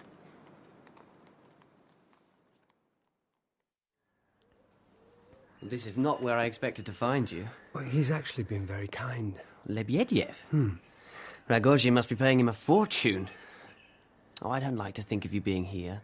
What do they feed you on, for instance? Oh, a lot of nice soup and bread, Now, don't worry about me. Tell me about yourself. You look a bit, well, older, I suppose. I'll give you my news. Varya, once Ganya's wedding to that woman was off. Speak gently of Nastasya for my sake, if not for pity's sake. I said nothing about her. But what a man thinks is his own business. And God's. I'm an atheist. To continue, Varya, once all that was out of the way, got herself married. That is good news. Married to the first fool who asked her. A moneylender, if you like. And how is Ganya? Ganya is out of work. General Yepanchin was very angry with him for not marrying Nastasya Philippovna, so he lost his job. Did you give her back Ganya's money? The money she tormented with him in the night of the party? I gave her back the money. I thought well of him for doing that, throwing it back in her face. Mind you, he curses himself for having done it now. I am sick of people. What is wrong, Kolya? My father was in the debtor's prison, if you must know. He signed a positive blizzard of IOUs, and then they all came looking for their money. What could we do but ask Varya's husband for help? He was not pleased to be asked for money, not at all. He made us wait and wait. Important to teach the drunken wretch a lesson. Kolya. Those were his exact words. Your poor father. I didn't desert him while he was inside. You needn't think that. No, of course I don't think that. They got quite friendly with me in there. Used to let me sleep over as long as I brought my own blanket. But he is out now? He's out. If there are any difficulties in the future, come to me. Anyway, that's all my news. What have you been doing with yourself aside from chasing after her and making yourself ill? Nothing. I've done nothing except, as you said, I have made myself ill. Is there nothing I can do for you, Kolya? You could do me a favour. A serious one. Yeah? You could try and talk a little sense into my father. You could keep a bit of an eye on him when you're better yourself. I have an idea. This is a large house. I will ask Lebedev to take your father in for a week or two. We will convalesce together. Oh, thank you. Thank you. It will be such a weight off my mind. The fact is, I haven't been to school in weeks, and my exams this summer are rather important. What's it like, having a fit? Like fainting? No. Sorry. I could bear the fits. I could bear with them. It's just that I'm afraid that one day I will not get back into my body. Not properly. It's like having a great fire in one's mind, or in one's brain, rather. I'm afraid that one day there will be such a conflagration that I will be swept away. I will be burnt down to nothing. I will be left just sitting in the ashes. An idiot, without reprieve and without hope. That is my fear. That won't happen. What you need is a bit of sense, and if you haven't got much, you should listen to those that have. Me, for instance. 1,000 apologies. Distinguished guests come to ask after your worship's health. We are trying to have a private conversation. Look at him. And we were told he was on his deathbed. Sorry to disappoint you. Miss Aglaya, this is particularly kind of you. Oh, not at all. Is he married? Is he married to that woman? No. Is he quite sane? Mother. My dear friends, the sight of your kind faces is enough to restore me to complete health. Come into my arms! Come into my arms, Prince. What a restoration! Who in the world is this? My father. Here is the boy I dandled in my arms. Is he indisposed? Sir, is this any condition in which to visit an invalid? Madam. You should be ashamed of yourself. Come, sir. What you need to do is to lie down. What would your poor wife say if she could see you in this state? I will be back in a moment, Prince. Kolya, could you take his other arm? You'd better go and help her, Kolya. I hardly had a chance to talk to you before all these people arrived. We will talk later. Oh, all right.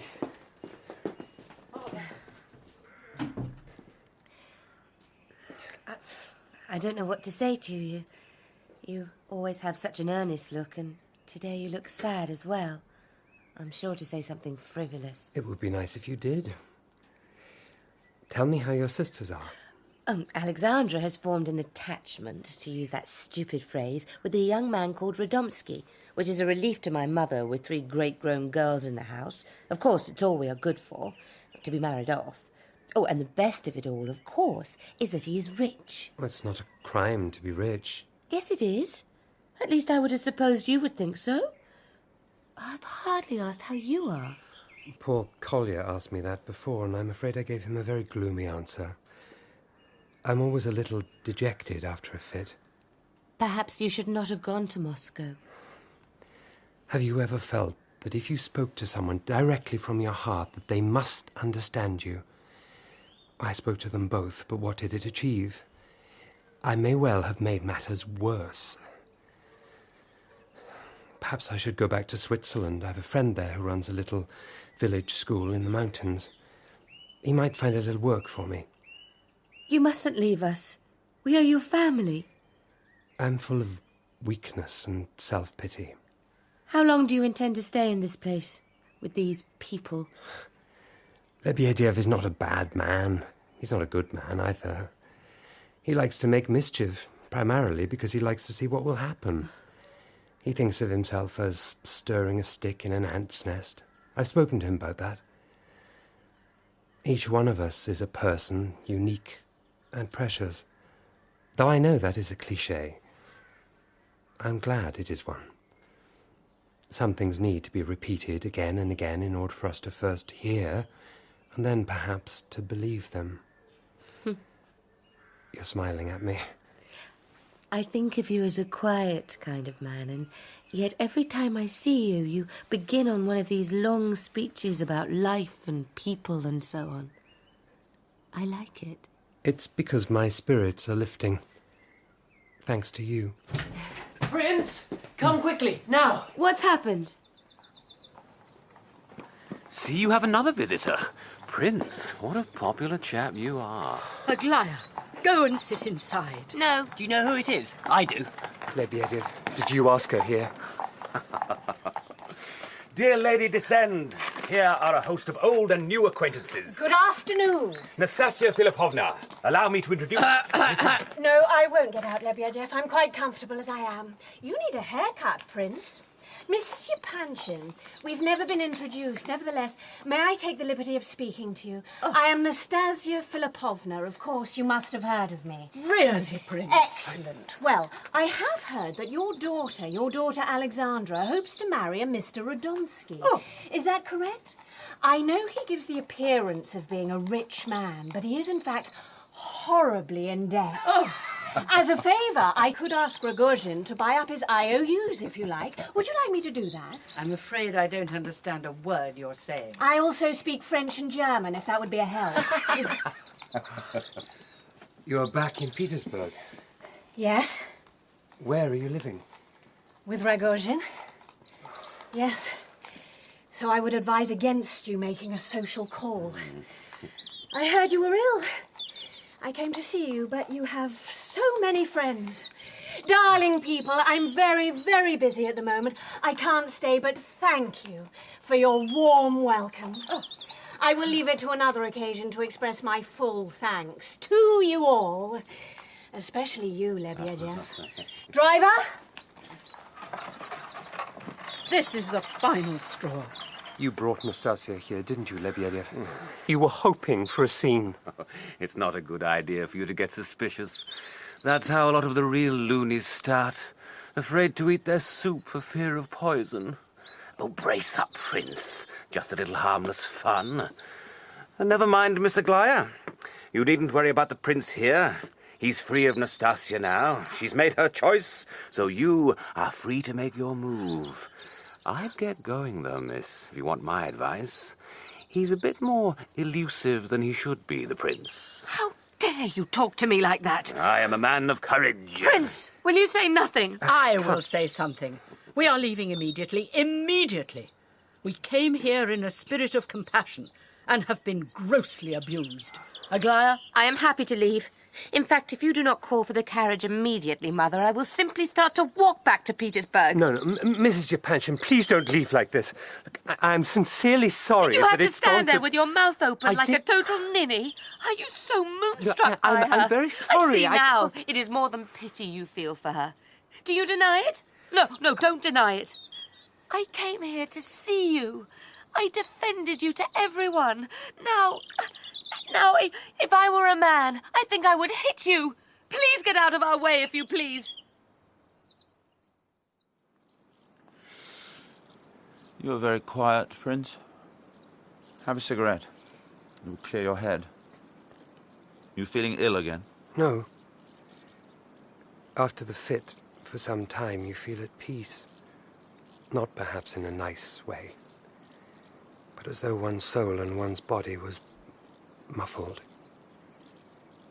I was in a little cocoon until yesterday. Having all those visitors woke me up.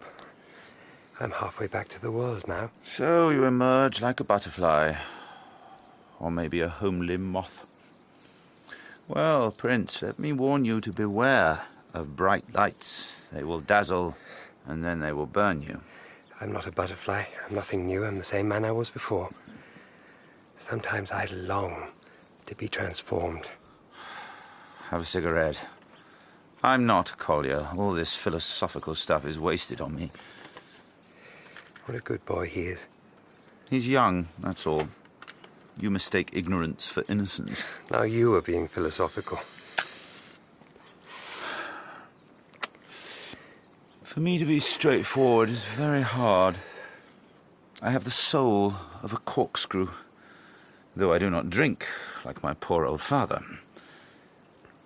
Let me be straightforward. And you, Prince, you are to answer honestly. Will you? Of course I will. Of course you will. What a thing to say. But you can say it, can't you? What is it you wish to know? Simply this. Nastasya Philippovna has made it clear that she will not marry you. Is that the case? At the moment, yes, that is the case. She's a very proud woman. All those who have been crushed and rise up can outdo Satan in their pride. She's living openly in his house. You should be more careful, Prince. Kolya tells me that you have exchanged crosses with that animal. Do you seriously think that will protect you from his jealousy? What do you want to speak to me about? I have abandoned all hopes of Nastasya. I am thinking of another woman. Can you guess whom? Miss Aglaya. What did you say? Speak out. Miss Aglaya. Indeed. So, very simply put, are you in love with her? I regard myself as her friend and brother. She was very angry after the visit yesterday. Lebedev told me what she said to you before she left. She was angry. Did you write to her to explain, to apologize? I thought of it, but no, I did not write to her. It is ridiculous that such a man as you is my rival at every hand's turn. I do not consider us to be rivals, Ganya. The instant I heard what happened, I wrote to her. It seemed an excellent opportunity to ingratiate myself with her. Perhaps it was a little contemptible to write about you in the way I did. I put the worst gloss on your behavior I could, especially with regard to Nastasya, and all the while posing as your dear, concerned friend. Her reply was very interesting. You were surprised that she replied to me? And so quickly? You were thinking of the last letter I wrote to her before all this. The one you read aloud to her. The one you both laughed over. Nobody laughed, Ganya. You know this. I had thought we were friends now. Would you like to read her letter to me? No. No, it wasn't all bad. She said that probably you couldn't help yourself. That you were trying to act the part of the holy fool when anyone could see that really you were just an idiot, a freak of nature, beneath contempt, but not entirely beyond pity. She wrote that. About me. Does it hurt you? The words are very wounding. Oh, well, she is just a foolish, self-indulgent, vain little girl with her nose out of joint because of Nastasya Philippovna. Miss Aglaya is a very pretty thing, but in comparison with Nastasya's beauty. Women take those things so much to heart. She is jealous. Now is the ideal time for me to make my move. I don't think you will ever have much success with Aglaya, Ganya. That is my honest opinion. She is attracted to me. I know that. Perhaps that is true. Look, all I'm asking for is a clear field with this one, eh, Prince? I'm not saying my motives in writing to her were very kind. In fact, they were mean. They were very mean. I'm sorry, Prince. I seem to spend most of our conversations apologizing to you. Why is that? I've told you already that we are not rivals. I know what you think. You think she is interested in you, and all these disdainful words are only a smokescreen. But it's just pity she feels for you. Pity for a broken-down wreck of a man that no woman could love. Really love. She's not exactly sure what she feels about me at the moment. Is that the truth? I would not like you to be hurt, to be disappointed. You do not have the temperament to deal well with disappointment. Which is a pity, as I have so much to contend with. You are not being honest with me. I have told you everything. But you are hiding something, aren't you? I know that Aglaya, Miss Aglaya, has written to you. She has, hasn't she? She did write to me. Is that why you came to see me? To find out what was in her letter? I have no right to ask you what was in it. No right, and yet I demand that you tell me. Or I beg you. Whichever works. It was very short. Just a note, really. Asking me to meet her on the green bench in front of the bandstand at the Pavlovs' Gardens. 8 o'clock in the morning on Friday. She asked you for an assignation. An assignation? No. I am her friend. Nothing more. Oh, don't be a simpleton, and don't expect me to be a simpleton. So will you go? Will you go, clutching a fistful of flowers and a tear-stained poem? I will go. Tell me if you love her, Prince. Tell me. I am a sick man, a broken-down wreck. Answer me. It is hard to answer. I find it hard to believe. I didn't know until yesterday. She was talking to me, and I felt suddenly this hope, this elation. It was a shock. Yes, I love her. I do believe I really love her. Damnation!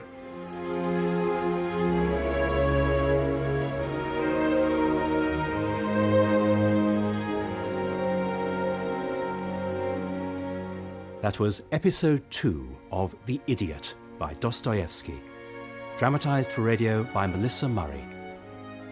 Prince Myshkin was played by Paul Rhys, Rogozhin by Roger Allam, Ganya by Jennings, Nastasya by Lia Williams, General Yepanchin by David Swift, and General Ivolgin by Stephen Moore. Lebedev was played by Gerard McDermott, Mrs. Yepanchin by Paula Jacobs, Aglaya by Tracy-Ann Oberman, Kolya by Karl Prekopp, Alexandra by Jemma Churchill, and Totsky by Martin Hyder.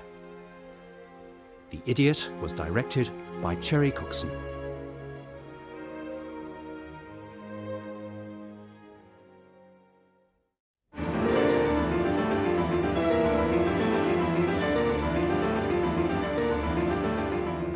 The Idiot by Dostoevsky, dramatised for radio in 4 episodes by Melissa Murray, with Paul Rhys as Prince Myshkin, Jennings as Ganya, Roger Allam as Rogozhin, Lia Williams as Nastasya, David Swift as General Yepanchin, Paula Jacobs as Mrs. Yepanchin, and Stephen Moore as General Ivolgin.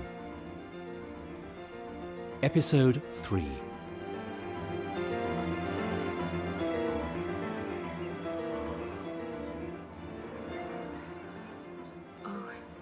Seems a shame to wake him. Prince? Prince? Do you expect me to bend down and kiss you awake like a fairy story?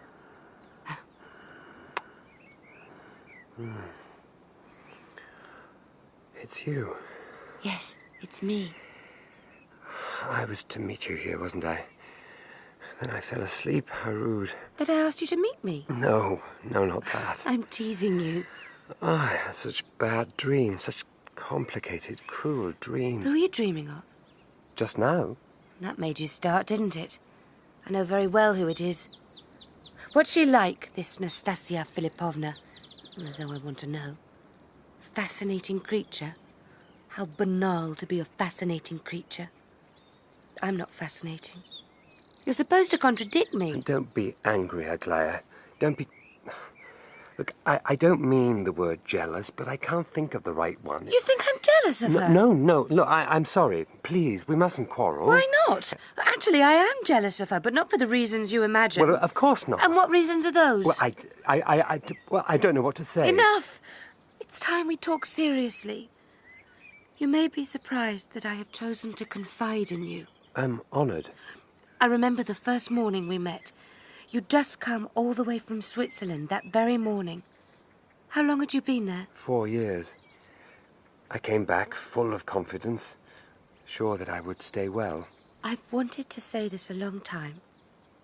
You are ill, physically ill, and perhaps sometimes mentally unhappy. I don't say this to pain you. Thank you. I know nothing of what it must be like to be an epileptic. Despite it, or because of it, God knows, you are the most honest and most truthful man I have ever met. I have the highest respect for you, for your integrity. Well? All I can say is that your opinion of me is more important. You're so kind. I feel very often unfit for life. That I don't understand the simplest things, that I'm always on the outside of everything. I have decided that I must run away from home. I must leave home, and that I have chosen you to help me. Run away from home? I've been wanting to go for a long time, since I was 14. I've been shut up in that house all my life. I've been nowhere, seen nothing. Do you think I'm good for nothing but marrying? That's all there is? No, I refuse. I will go to Europe, to Paris. I will study, and then I will become a teacher. I don't want to be a general's daughter, a wife to someone. Is it so arrogant of me to want to be of use in the world? No. You will help me. You will be my guide. I've thought about it. You talked once about going back to Switzerland to teach children. We could teach them together. Oh, Aglaya, listen to me. If you refuse to help me, I will marry Ganya. Or perhaps I will do as Miss Nastasya has done. Be a loose woman, have lovers. There's an option. And you like her. I know how she lives. I'm not as innocent as they think me. If you know her story, then you must pity her. Must I? I don't know that I do. It's not an easy matter to talk of, but when she was a child, an orphan, the man who should have protected her betrayed her. I don't want to talk about her. I want to talk about me. About us. Will you help me escape?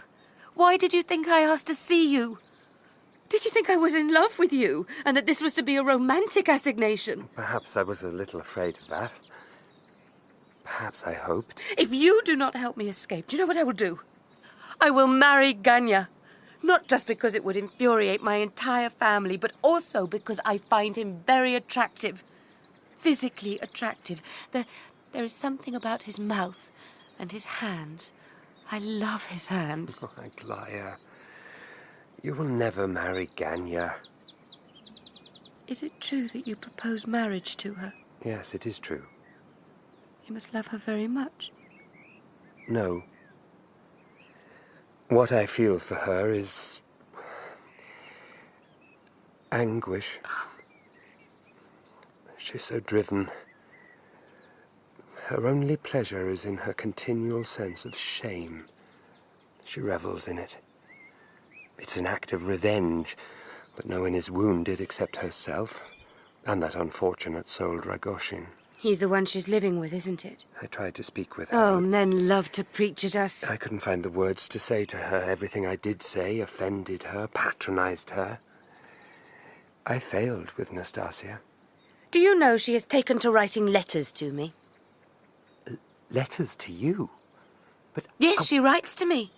She tells me how much she envies my sweet innocence, my lovely, carefree life. She adores me from afar. I know how she adores me. Like a pretty doll she would like to tear to pieces. She says the happiest day of her life will be on our wedding day. Our wedding day? Is that so impossible to imagine? It might have happened that you and I fell in love. It could have happened. Prince, I am so unhappy. What can I do? You would have married her. She has refused me. Only because she thinks you don't love her. Convince her that you do and she'd marry you. She'd marry you without a moment's hesitation. Have you told her that you love her? I would gladly give my life to restore her peace of mind, to make her happy. But I cannot pretend to love her. That would be infamous. It would be infamous to say that I loved her when I do not. Not in that way. Perhaps I'm not capable of that kind of love. That's ridiculous. No, it is not. Well, just lie to her. People, normal people, do it all the time. People lie about love or are silent when they should speak. It would be best for everyone if you were to go to her and lie. You must be prepared to make sacrifices. Not all the things we must do in this world are pleasant and agreeable. Not all of them make us glow with self-righteousness. You do not understand how proud she is. Or how vain you are of your virtue, your goodness. Is that what you think of me? You've gone very pale. I'm not fit to be any woman's husband. Only with Nastasya, her situation was and is so desperate. So desperate. That marriage even to you were preferable. If I'm wrong, tell me I'm wrong. Here is her last letter to me. Take it and read it. Read them all. I will marry Ganya. I will marry him. I long for our wedding night. Let us walk. Let us walk among the trees and calm ourselves. Oh, no, Aglaya, if only I could tell you. I am a bigger fool than you, Prince. But you will see. I at least will outgrow my folly. In 5 years you will not recognize me. I will be like everyone else. No one can save me from that, it seems. No, don't touch me. Don't look at me. I'm leaving. Here are her letters.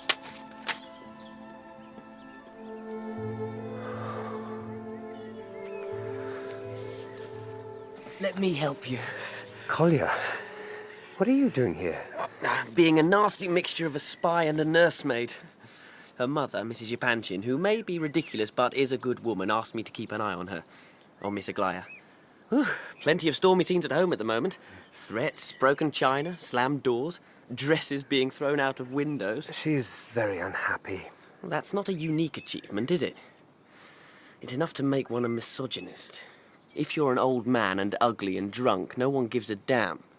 But if you're a pretty young girl... Come on, I'm under instructions. Mrs. Yepanchin thought she might be going to meet you. She wants a word. Lots of words, probably, and plenty of wet handkerchiefs. She's a great one for crying, our Mrs. Yepanchin. Come on.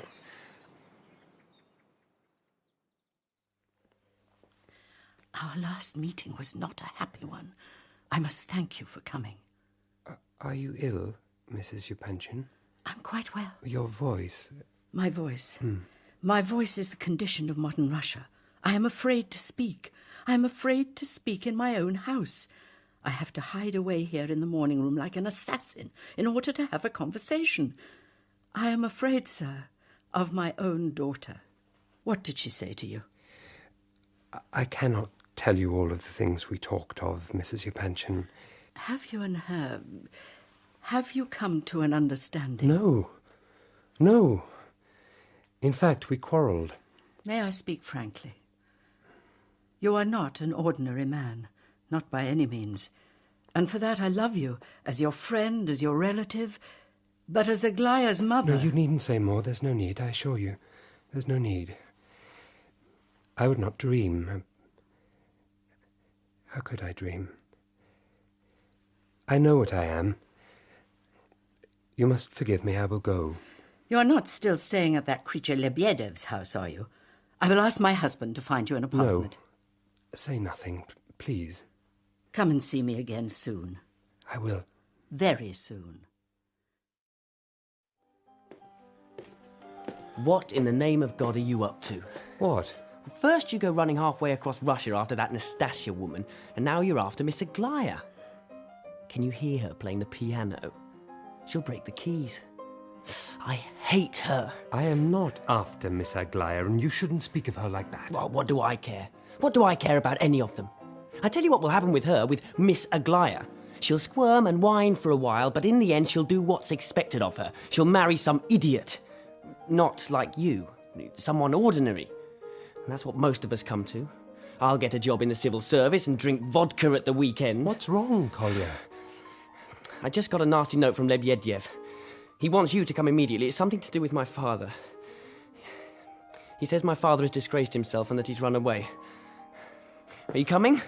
Can you tear yourself away from all these women? I'm coming.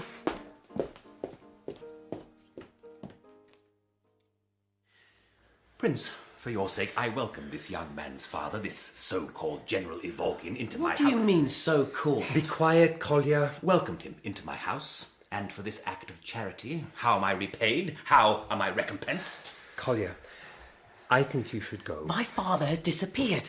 He says my father has disappeared. Where has he gone, you villain? Kolya, leave the matter in my hands. You must trust me and leave.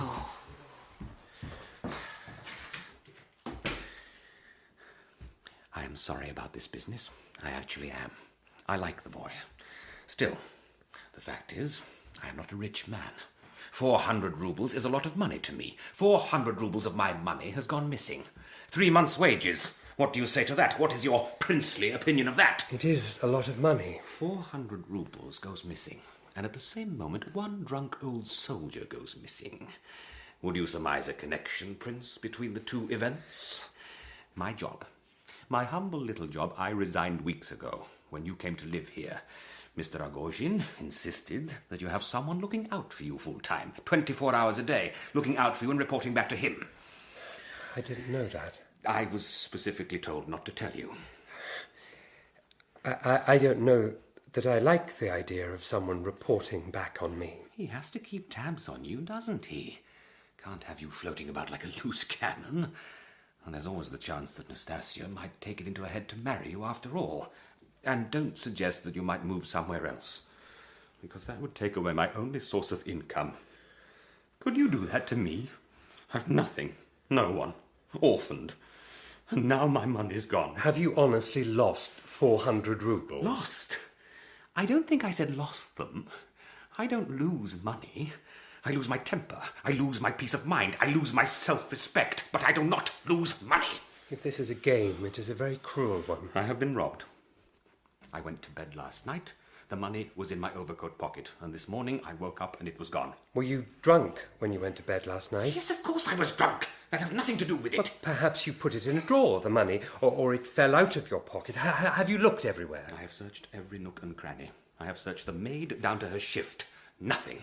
The money is gone. The money is stolen. It is a terrible accusation. It is a terrible situation. What am I to do, Prince? Where is the General now? I don't know. Why do you keep talking about him? I am the victim. You should want to help me. How can I help you? We are both generous men, you and I. But you see where my generosity has taken me, Prince? You mustn't tell anyone about this, especially Kolya. I will help you if I have your word on that. And what does this help of yours consist of? I will give you the 400 roubles. You will give me the 400 roubles? How generous.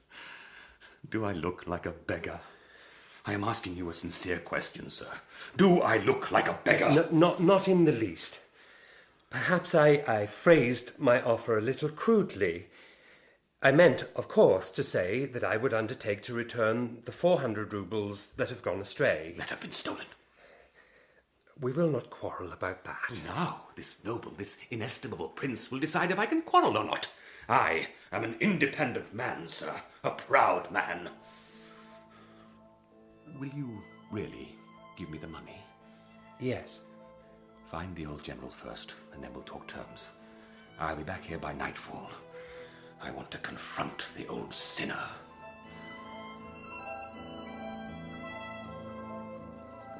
Well, what did the nasty toad say? Nothing. You're a terrible liar. You know that.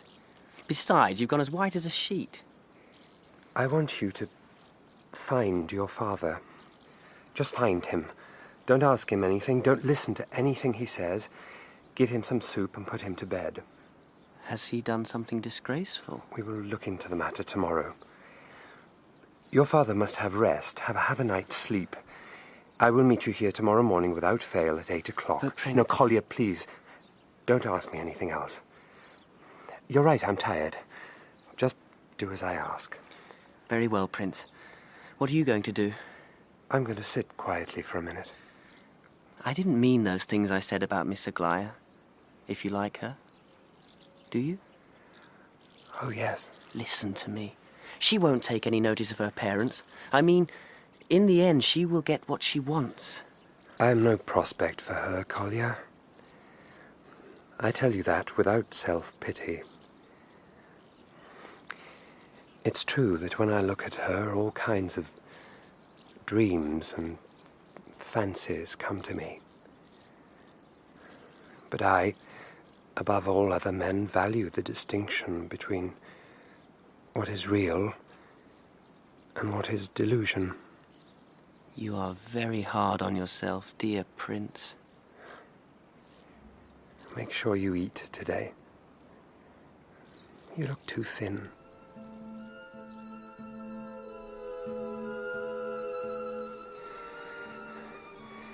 Will I read Nastasya's letters to her? I should. Though I doubt it will comfort me. Dear Miss Aglaya, it might be considered an offence against decency for me to write to you. But I'm so far beneath you that I could not offend you even if I desired to. Such terrible pride, Nastasya. Where will it lead you to?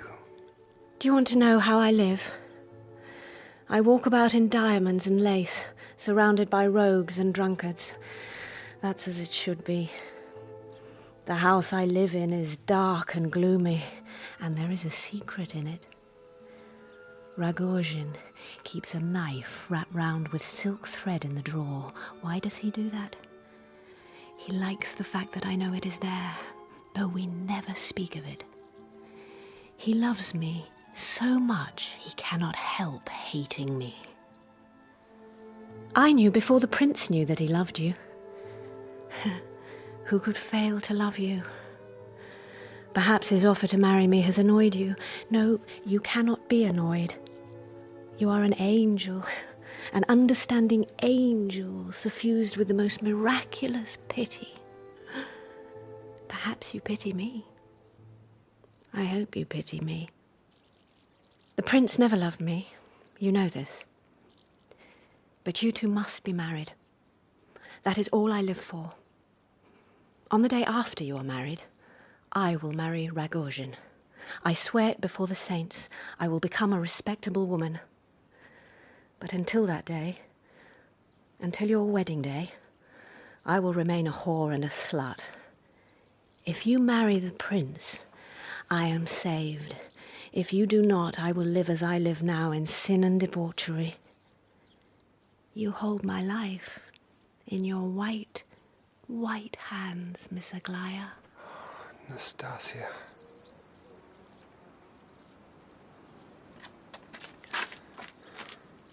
Hello?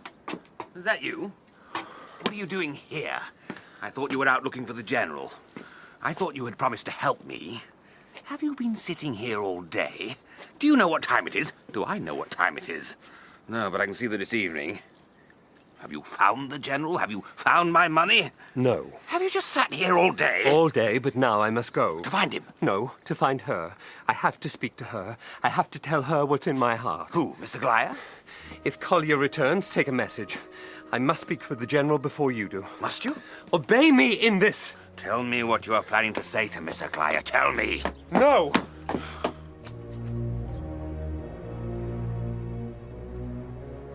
It's more than my job is worth, sir. No, I quite understand. I didn't realize the time. I walked here. 1:45. The ladies are all asleep, sir, and the master isn't even in the house.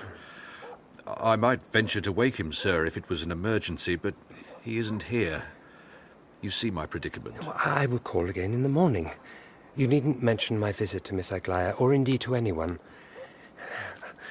They will think it very eccentric, me coming here at this time of the night. I have to tell them, sir. Quite. We met before, didn't we? On my first day in Petersburg. What a long time ago that seems. When I was in Switzerland, I was so homesick, I used to talk to myself just to hear Russian words. I felt so well then. I thought I would find a new, useful life waiting for me here. But nothing I've done seems to have worked in the way I intended. Either I or the world is colourblind, except, of course, I don't mean colour. I mean something else. Some other element. Am I talking nonsense? We all talk a little nonsense at night. We might have been friends, you and I. That's the pity of it. I'm going home. I'm going somewhere. Well, good night, then. Good night, sir.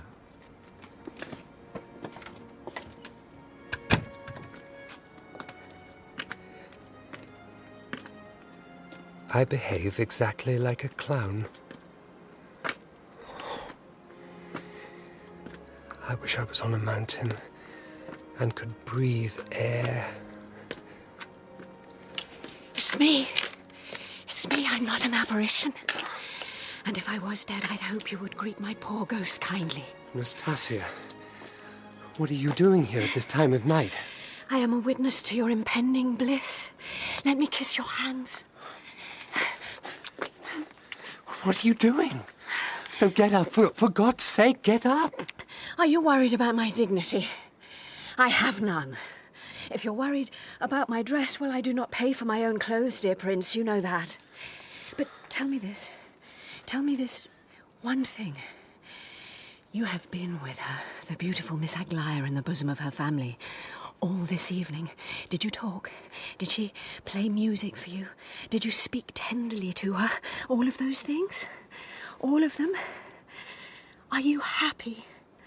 Are you quite delirious with happiness? Answer me.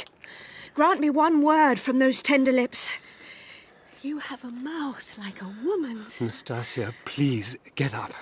Come on, get up and we can talk. We have nothing to talk about.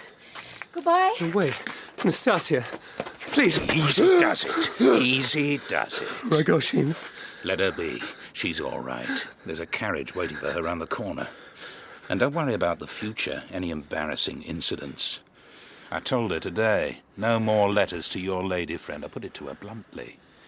She wanted to see you one last time, and I granted that because I am a generous man.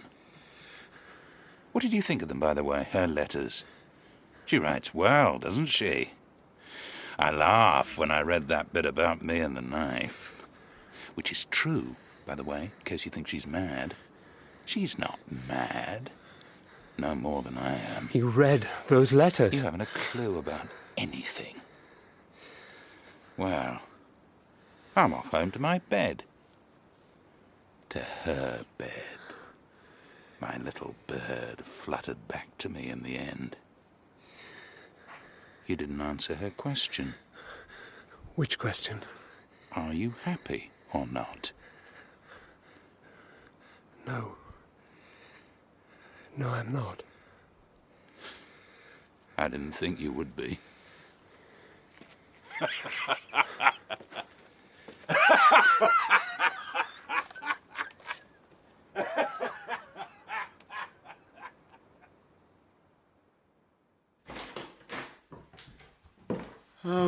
if it isn't my dear sister come to call at the old family home. This is a very early morning visit. So early, in fact, that I haven't managed to find my way to bed yet. It's 7 o'clock in the morning, Ganya. You're disgusting. God, isn't it enough to have a drunk for a father without having a brother who won't work? Do you know what my husband says? Do not mention your husband. I ate oysters last night and am not feeling the better for it. I'm glad you're awake. Listen, I have news. Have you heard? Heard what? About Miss Aglaya and the prince. No, tell me. It seems they are in love and probably about to be engaged. Definitely. Her sister's told my dressmaker, who is also their dressmaker.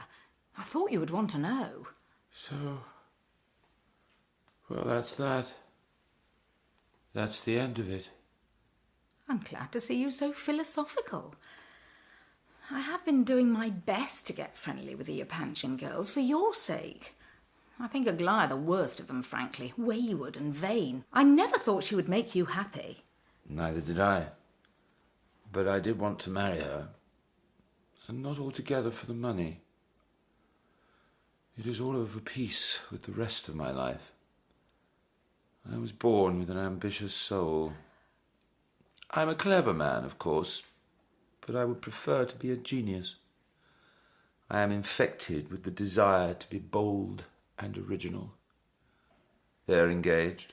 As good as. Well, I have to go. I'm to meet the prince at Lebedev's this morning by a happy coincidence. Some new disgrace involving our dear father, apparently. Why I have to go, I don't know. Kolya insists.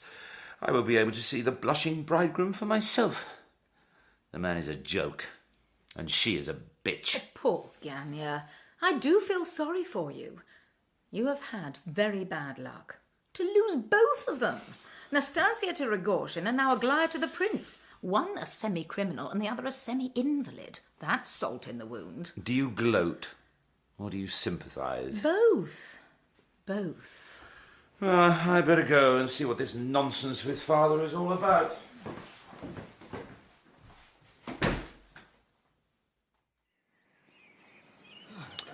Behold the prodigal father. Sorry we're late.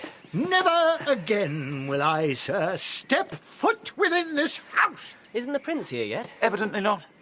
But here are father's possessions, tied up in an old rug. Lebedev kindly passed them through the window to me. He point-blank refuses to open the door of his house to any member of my family. So you won't have to step foot in the house, father. You can join me here, on the veranda. A bundle? What am I to do with a bundle? Am I a beggar? Am I a dog? Does a dog receive decorations from the very hand of the Tsar himself? For gallantry? For bravery? For heroism? Oh, sit down in the chair and take a nap. There's a good fellow. Oh, I myself have a headache this morning. Don't provoke him. He's our father. Don't provoke him? Oh, that is marvellous. Do you know what this paragon of paternity has been up to, do you? Do you know why he has embarked on such an orgy of drunkenness? To drown his shame, that's why. And as a hint for you, Kolya, it must be something particularly rich to turn the stomach of a man like Lebedev.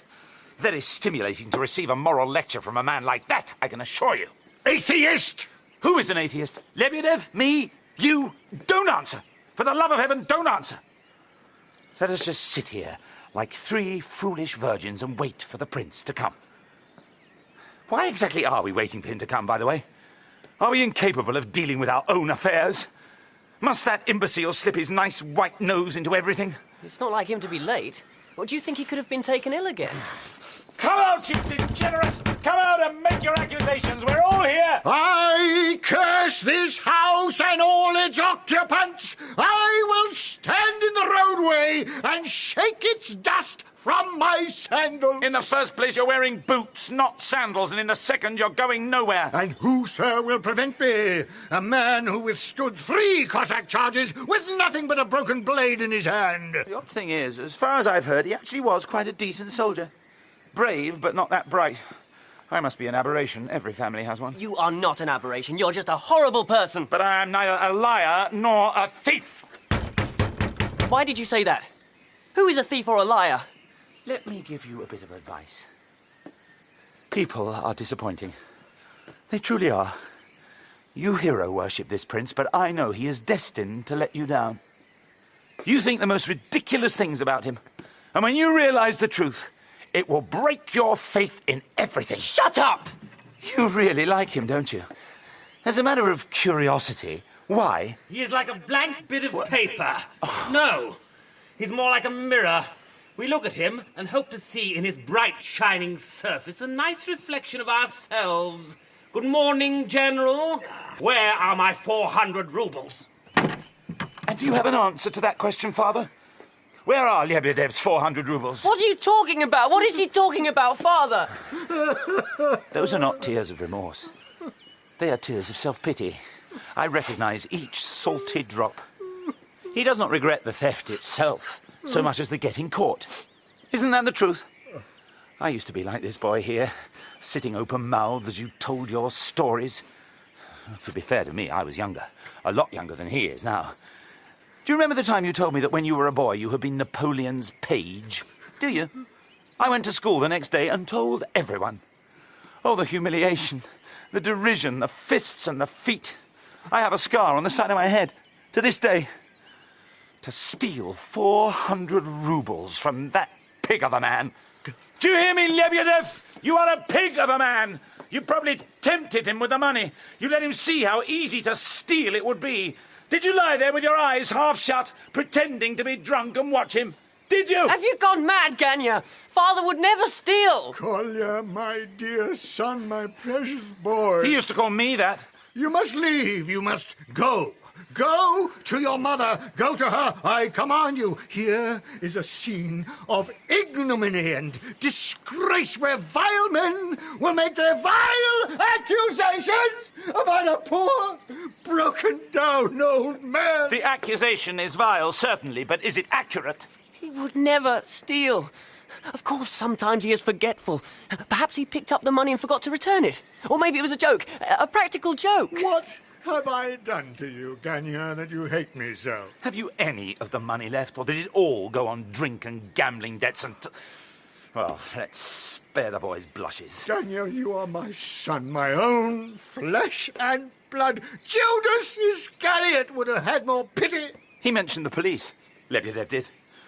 Of course, he was saying that just to torment me. I mean, it would be the end, wouldn't it, of my future, my career prospects, a decent marriage. But what does that matter?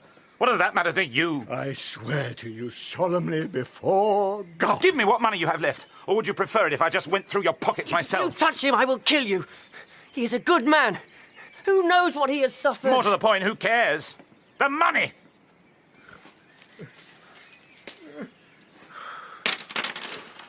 Less than 100 by the look of things. Oh, well, there's nothing for it. I'll have to beg the rest from the brother-in-law. Can you hear me, Lebedev? I will be back with the money. I hope. Kolya? Yes, Father. Am I still your father? Let us pretend this day never happened. Let me take you somewhere and get some good hot food into you. And then you can have a nice rest. A good sleep. And Kolya here will tuck you in and sing you a lullaby. You bastard! Come on, Father, we're leaving. If the prince had come, none of this would have happened.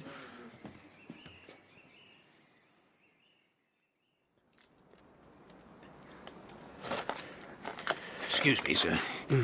You must stamp your feet. I beg your pardon? You must stamp your feet. Frostbite. It might be spring by the calendar, but it's winter all year round for the homeless, sir. Yes. Stamp your feet. Now listen to mine. One of them is wood. 50 kopecks, if you can guess which. The left. I'll have to owe you. Do you have any money? 10 roubles. Oh, I know a good place to get a bottle. I'll come back with a change. Leave you my hat as surety. No, I don't drink. You don't trust me. Here are 5 roubles. Go on, you can have them. Well, thanks for the money. Now, stamp your feet now. God bless you. What exactly are you up to? I'm just curious. I'm not one of those in the police's pocket. If you're thinking of doing that house, don't bother. He's got a revolver, knives, axes, and all sorts in there. Friendly word. Not that you look like you could burgle a baby.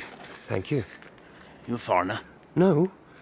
I was away from Russia for a while, in Switzerland. I've been ill. Yeah, come home to die. Yeah, well, unless you plan to go very sudden, I'd steer shy of him and that house. Will I tell you about him? No, Parfian Rogozhin is a friend of mine. He got his money off his father. The old fellow died after the most dreadful beating. You could hear the screams 6 streets away, by all accounts. No, it was Parfian's father that beat him. Yeah, either way, he inherited millions. Then he takes up with this wild piece. Suppose you know her, too. She is a most unhappy woman. If I was as beautiful as her, I'd be happy. Would you? If your soul was tormented with self-loathing, if you blamed yourself for the sins committed against you? Fond of her, aren't you? Yes. I've seen her more than once. Do you know the odd thing about her? Most beautiful women are at their best in silence, in repose. And when they talk, it's like the illusion is shattered. Not with her, though. When she speaks, it sharpens her beauty. Hers is the kind of loveliness that's like a knife. No comfort at all to the man that owns it. Does she have your heart skewered, then? Oh, I am her friend. When she came first to Rogozhin's house, it was all parties and mad escapades. Crowds, drink, all kinds of carry-on. Now, there's just the 2 of them in there. It's gone all quiet, all broody. What do you suppose goes on in there, apart from the obvious? Ooh, you've been standing here for hours, haven't you? Trying to pluck up the courage to go in and rescue her. She doesn't want me to rescue her. I think all she wants is for me to witness. Witness what? What time is it? 9, 10. I don't exactly own a watch. It's nice to talk to you. I'm supposed to be somewhere. Where am I supposed to be? I was a teacher once, you know, a real one. I can still remember my Pushkin. Kolya, I forgot about him in general. I have to go. Forgive me. Oh, no, don't go.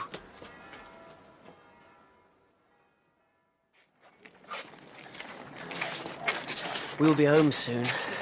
Oh, come on, Father, keep walking. We're only 100 yards away. Did I think when I was a young man, the pride of my regiment, the beloved of women, that it would come to this, that I would come to this? Vanity! Oh. Vanity, all is vanity. Look where you're going. People are staring at us. Yes, they are staring. They are seeing the mark of shame that is branded upon my forehead. Oh, no. You, sir, yes, you can read what is written on my forehead. Here is a dead man, a disgraced man, a man whose soul is vanquished. Oh, take me to a cemetery and let me lie in peace. Come on, Father, please. You and your mother will come to my grave. Little Nina. I called her that long ago. What an angel. What a long-suffering angel your mother is, Kolya. Don't cry, Father. Please. Do you know what is the most extraordinary thing in all my life? It's the time you led the charge with just 16 soldiers against the Prussian guns. The most extraordinary thing in all my life is that you, my son, love me. How am I to account for that? I am disgraceful. I am a sinner. Listen to me, Kolya! I am listening. I will tell you the truth. Come closer. What is everyone shouting? No one is shouting. Oh. My beloved son. What's wrong? Get up! Father! Kolya, what's happened? Go away! Don't let me help you. I'm sorry I wasn't at Lebedev this morning. I should have been there. No, General. Can you hear me? Oh, drunk, is he? It looks like some kind of fit to me. Maybe it's one of those, what do you call it, epileptics? No, it's not an epileptic fit. Are you a doctor? Make way for the doctor! Kolya, let me help you to carry him. Get away! Please. This man is not a doctor. He's nothing. He's a fraud. He is a liar and a fraud. Where were you this morning? If you'd been there, none of this would have happened. Get away! Get away from me! You're too late to help him now. Kolya, I'm more sorry than I can say. Where were you? Let us get your father home and then we can talk. We can't talk. We will never talk again. Will somebody help me, for the love of God? I will. And you, Prince, you can go to hell.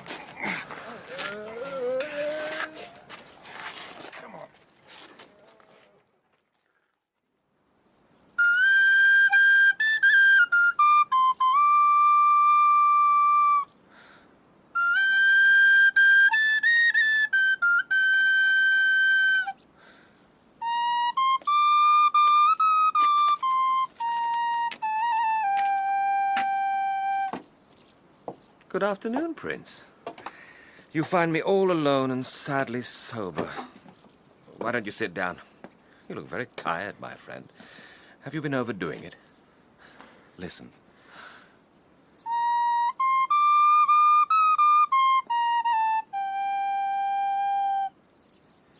I am inordinately fond of music. You were surprised. You were surprised that such a man, such a squalid little insect, a cockroach, could have any appreciation of the finer things of life. No. You're not surprised? I don't think that much about you. I don't decide in advance what you're likely to do or likely to be. That now is the first hard thing you have said to me. Am I really only a minor character? I don't think I can bear to have that kind of conversation now. I know. Let's talk of something more cheerful. Do you hear these scientists can send an electric current through a dead thing's muscle, and it will twitch and move as it did in life? That's hell for you. Dead, but going through the motions. Why must we think more of hell than of heaven? Lebedev, I had promised already to give you the money. How could you torment that poor old man? And the oddest thing of all is that I like him. I do, sincerely. I was offended that my 400 rubles went missing, was stolen. I could say that I did it to teach him a lesson. Another time he might have got into real trouble. But it's all excuses. We are cruel simply because we can be. You weren't here to stop me. I relied on you stopping me. And it would have been nicer if someone had stopped Ganya this morning. He was worse than me. Where were you? I was... Yes? I was standing about Rogozhin's house. I stood outside his house and prayed that he and Nastasya would be safe. I'll have to tell him that. Not sure how he liked the idea of being prayed over. I think I will have to leave them to their fate now. Nastasya's made it clear that she has chosen him for good or ill. So, you've decided to go for the blonde one. Miss Aglaya. Lovely, fresh young thing. You should see the look you're giving me. So you love her. How altogether human of you. We'll have you spitting tobacco and drinking vodka next. Maybe. Maybe I will. Maybe it is possible that a man like me could be married. Maybe she will marry me. I could live that kind of life. An ordinary life. I've been an invalid for so long. Good for you, Prince. I stood outside Rogozhin's house and pictured all the details of a rosy future in my mind. And because I was indulging in those delicious daydreams, I was late. I was late, and the poor general... Do you know what has happened? The stroke? Well, of course I know about that.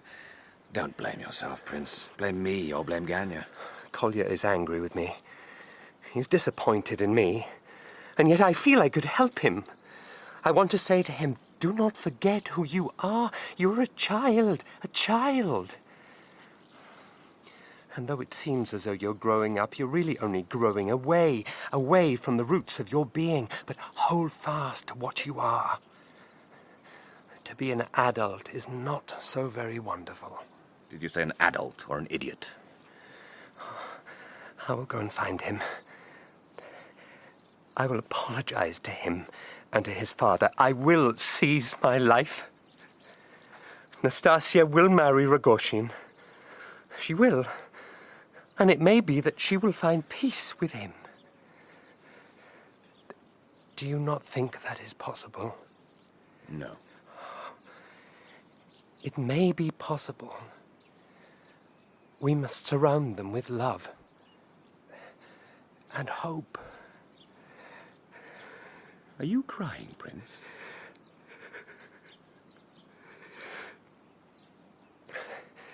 Play a little music.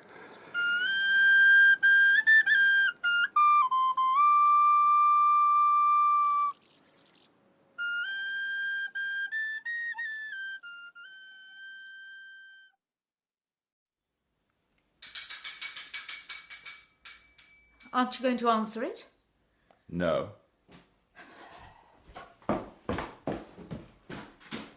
Come in. I'm very sorry to hear. Come through. Well, have you come here with ripe words of consolation? How is he? The doctor is with him now. He's dying. But then we are all in that unhappy condition. I may as well say at the outset that I do not in the least blame you. Kolya's attitude is ridiculous. Oh, Ganya. Ridiculous. Besides, the real culprits, if you must blame anything other than his dissolute life, the real culprits are Lebedev and myself. Myself and Lebedev. He harried the old man, I humiliated him. We worried him and snapped at him and howled with pleasure to see him brought so low. Oh, God, Prince. He is in one of his strange moods. Leave us. I have something to say to the Prince that is private. That is how he talks to me, like a housemaid. How is your mother? In front of the icons, praying. Kolya, when he can tear himself away from father's bedside, rushes in every now and then to tell her it's all superstitious nonsense. It could make you laugh. Have you eaten? You must eat something and have hot tea. Don't be ashamed to cry. Don't be ashamed of anything. You're a good woman. Oh, I suppose under the present circumstances we can look forward to any amount of touching little scenes. Can I see your father? In a moment. Can you find no words of comfort for me? Your father loved you. And all your harsh words to him, all your mocking words, he has forgotten. When he thinks of you now, he sees the little boy who ran to meet him, the boy he threw up into the air and caught and kissed. He remembers you. He loves you. Ah, you are very good. It is almost a pity. What is almost a pity? Things, of course, are going very smoothly for you. Nastasya has refused your quixotic offer of marriage, but at least you had the pleasure, the credit, of offering to rescue a fallen woman. And for no profit to yourself. Nobody offered you money to do it. Not like they did to me. Don't blame yourself. Blame myself? That you agreed to marry her for money. It was venal of you, perhaps, but that is all in the past. Thank you. And now you are free to marry the woman you truly love. The innocent Miss Aglaya. Isn't that the case? Well, nothing has been said. Nothing can be said. But you want to, don't you? And everybody wants you to. Even Nastasya wants you to. My own feelings are a little more ambivalent. I know you have a fondness. A man does not mind a rival. It adds to the pleasure of the pursuit, but really, are you truly to be compared to me? And just look at us. You are a very fine-looking man. I am more than that, you fool. Do you know what I received as I sat here waiting for my father to die? No. A letter, a most kind letter. Aren't you going to ask me who it's from? Who was it from? Miss Aglaya. Yes, it seems she is not so won over to you as you fancied. Maybe it won't all go as well as you planned. Why don't you say something? Aren't you dying to ask me what she wrote? Ganya, you're lying to me. Miss Aglaya has not written to you. I'd better go and find Kolya. Prince... Excuse me.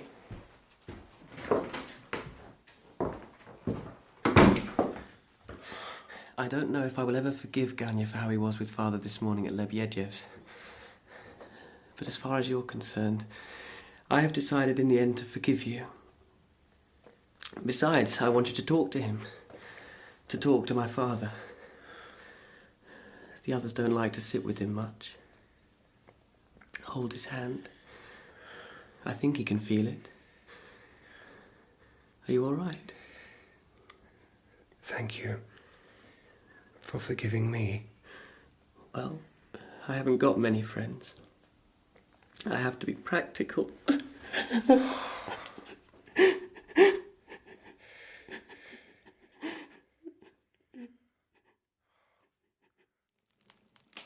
The poor old general.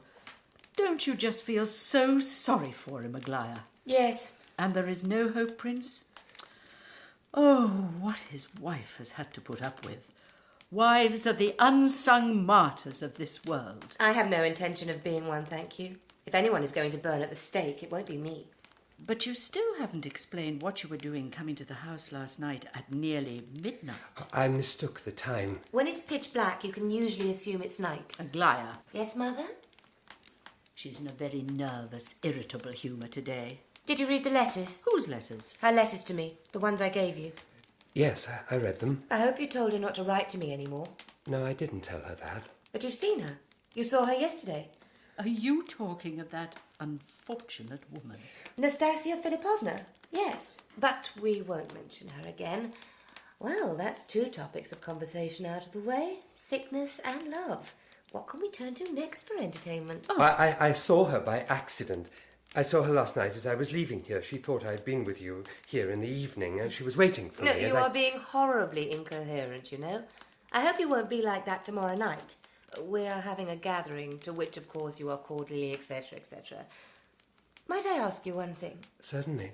Do not sit or stand anywhere near the Chinese vases.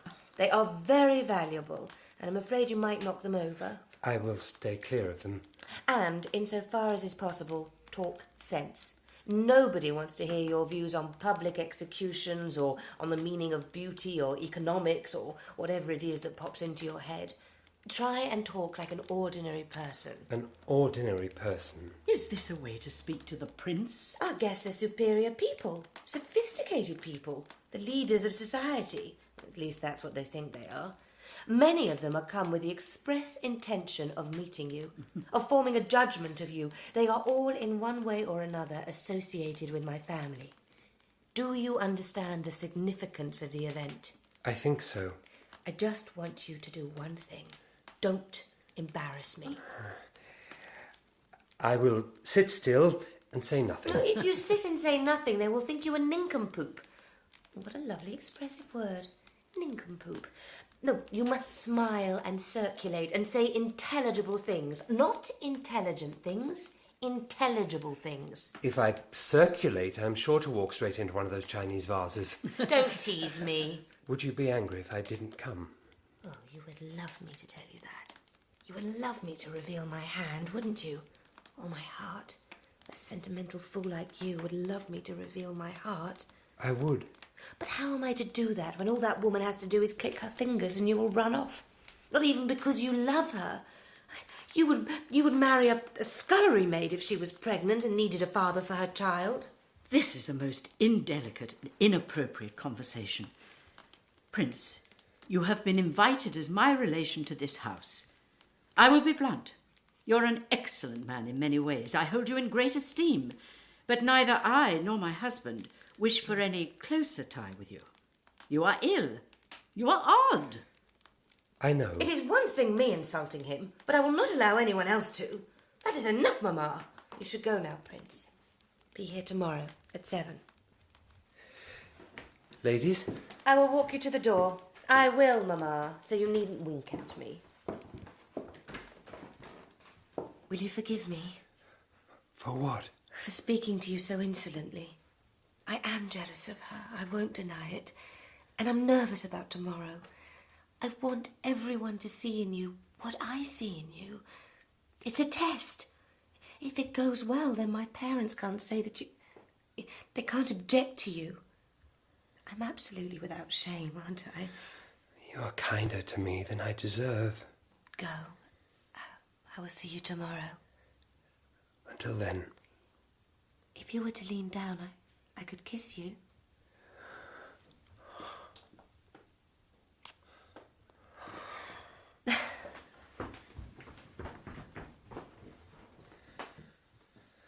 Why is it that my heart aches when I'm dazzled by happiness?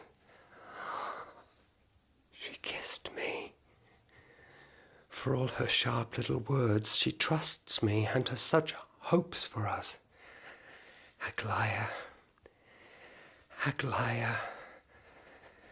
But what if in my case the world is not wrong and your parents are right to warn you against me? I can't bear to believe that.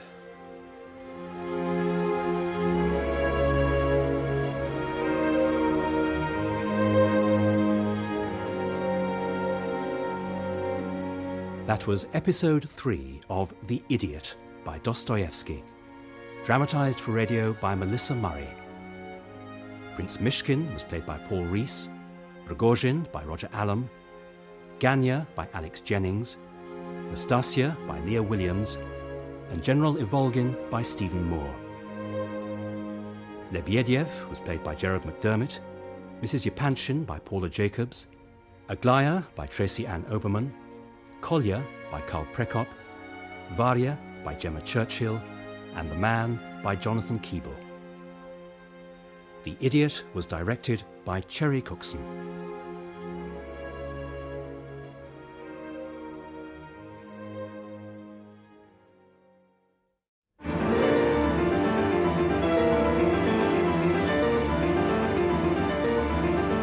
The Idiot by Dostoevsky, dramatised for radio in 4 episodes by Melissa Murray, with Paul Rhys as Prince Mishkin, Alex Jennings as Ganya, Roger Allam as Rogozhin, Lia Williams as Nastasya, David Swift as General Yepanchin, and Paula Jacobs as Mrs. Yepanchin.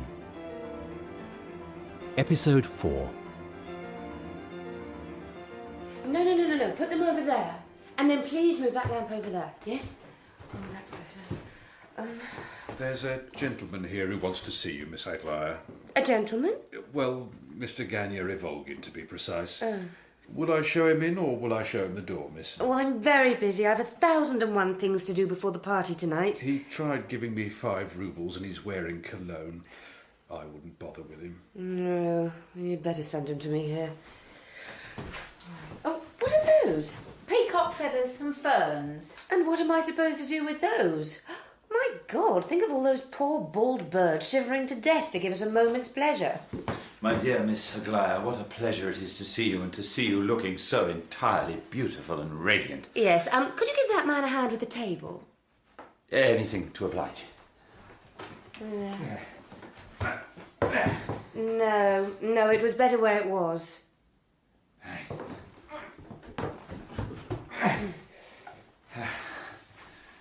I felt I had to see you. I had to come and see you. Why? We are old friends. Once perhaps we were more than friends, but let's not talk of that. Yes, let's not. Assuming you have any delicacy of feeling, it would be extremely embarrassing for both of us. Aglaya. Oh, heavens. I haven't asked you about your poor father. How is he? How is your mother? What do the doctors say? They can be the greatest fools in the world. And how is your brother? Oh, you must send Kolya my thoughts. He and I have sometimes irritated one another, but poor boy, to have been there with his father when he took ill. The prince told us all about it. My father is progressing satisfactorily. And for it to have happened in the street. In the street, in public, surrounded by a crowd of idle fools. I hope the prince omitted no detail. Why do you speak to me in that tone? What tone might that be, Miss Aglaya? Perhaps I do not relish discussing my family affairs in front of your servants. Oh, I'm sorry. That was thoughtless of me. You are having a party, I see. Well, my mother is anxious to introduce the prince to all our friends. Do I take it then that matters are finalised between you and the prince? What on earth do you mean? Am I to congratulate you? Am I to wish you joy and happiness? Might I even expect an invitation to the happy event? On such an occasion, all sorts are invited. It need not be such an exclusive event as tonight clearly is. Has anyone ever told you that you have the most unpleasant manner? You have done me that honour on 4 previous occasions. Why have you come here? Do you wish to quarrel with me? Are you engaged to the prince? Are you? How dare you ask me questions like that? I understand. No, you don't understand anything. Oh, thank you. I won't get angry with you. I won't. Although you would provoke an archangel. Ganya, can't we talk like 2 civilised people? I will say something nice to you, and something truthful. For all your abrasive manner, I believe you to be, fundamentally, a good man. Perhaps.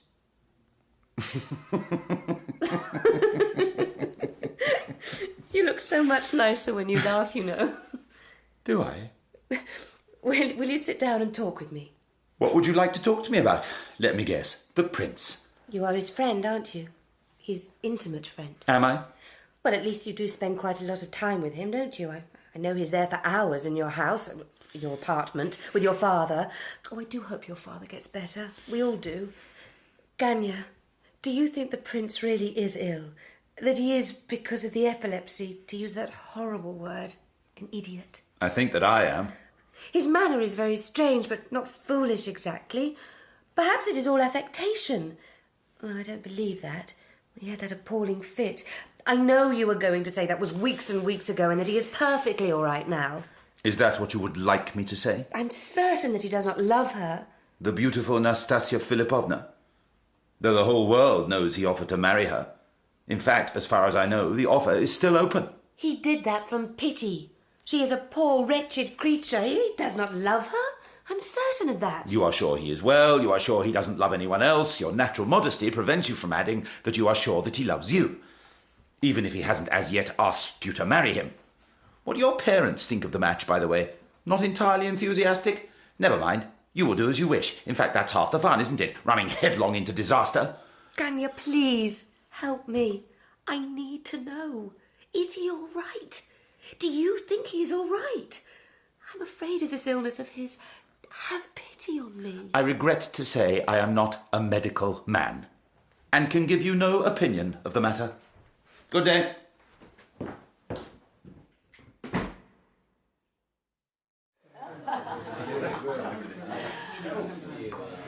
You look very well. Thank you. What a lot of people. You will manage. I know you will. This will be a night we will always remember. Yes. Mama. So, you're the young man we're all here to meet. Forgotten your name already, I'm afraid. I'm Prince Leo Nikolaevich Mishkin. Did I know your father? Well, he was a soldier, a cavalry officer. My family is not very distinguished, I'm afraid.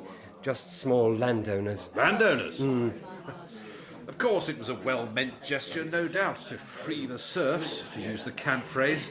But really, what did it mean? The countryside awash with discontented peasants, and us landowners ground into dust and ashes. Your view? Oh, I'm not a political man. Nonsense. No, I'm afraid I do talk a lot of nonsense, yes. It's a mixture of my temperament and my ignorance and my nervousness. I was very nervous about this evening. Oh, this is a very tame affair. What do you do, young man? I suppose you're going to tell me you're a poet. I might as well say now I've no time at all for the stuff. No, I'm not a poet. Oh, I'm delighted to hear it. See that man over there? The one with the red whiskers? Yes. First time he's been out in public for months. Poor man. Yes, indeed. His younger son has joined the Jesuits. Personally, I think the father might have borne it if it had just been a matter of him becoming a Catholic. But to actually become one of their priests, and a Jesuit one at that... Well, we are all Christians, I suppose. Many Catholics, of course, are worthy and excellent people, excellent. But the religion itself is not a true religion. That's a very particular assertion. Well, what does the church, their church, preach? That it is justified, that it is necessary to seize temporal control of the world. Well, what has that to do with the soul's need for salvation? The Pope has forced his way onto the throne of Mammon. That is not religion. That is a Roman Empire continued in another guise, but still rapacious, still arrogant, more arrogant, spreading lies and darkness, darkness and lies. Are you enjoying yourselves, gentlemen? We will have a little music presently. This young man has very interesting views. I like to hear someone with decided opinions. You are an original, sir. No, I am talking too vehemently. General Yepanchin, I'm so sorry. And on matters of theology, I'm afraid I must confess I am woefully ignorant. It's not a matter of theology, not at all a matter of theology. It is not. Perhaps we had better drop the subject. Perhaps you and I might find a quiet corner, Prince. Well, you are a father. What greater torment could a father suffer than to see his son ally himself with the forces of spiritual slavery? No, I pity him with all my heart. Where is he? I must go. He is over there, a little distance from your young cousin. She is looking at you with anxious eyes. Is he drunk? No, I'm not drunk. A little overwhelmed by the company, the heat, the noise. I hope we are all enjoying ourselves. It's the oddest thing that when anyone speaks in a heartfelt way in this country, the first question to be asked is, are you drunk? Well, it is true that I rarely drink. My health does not allow me to drink. But Christ, I feel, loves those that seek intoxication. He loves them for their hunger, for their desperation, for their striving for oblivion. He sees in them a willingness to put aside pride, yes, even dignity, to give themselves over to exaltation, however misplaced that exaltation is. Is he talking about Catholics still? General! You're talking a little loudly. People are staring. Can't you do something? What can I do? Frog march him out of the room? I knew this evening would be a disaster. I knew. No. Blessed are those that hunger. Blessed are those that thirst. Blessed. Blessed. Tell me, is there a difference between an intoxication of the senses and an intoxication of the soul? For God's sake, control yourself! Is he saying that Christ was a drunk? We are one creature, body and spirit. We cannot be separated. No one is trying to separate you. Please, Prince. In the end, there is only the exaltation, the power of God, pushing into the clay to make it live, to make it human. He raises us up. He raises us up. He raises us up. Oh, my God! What is happening?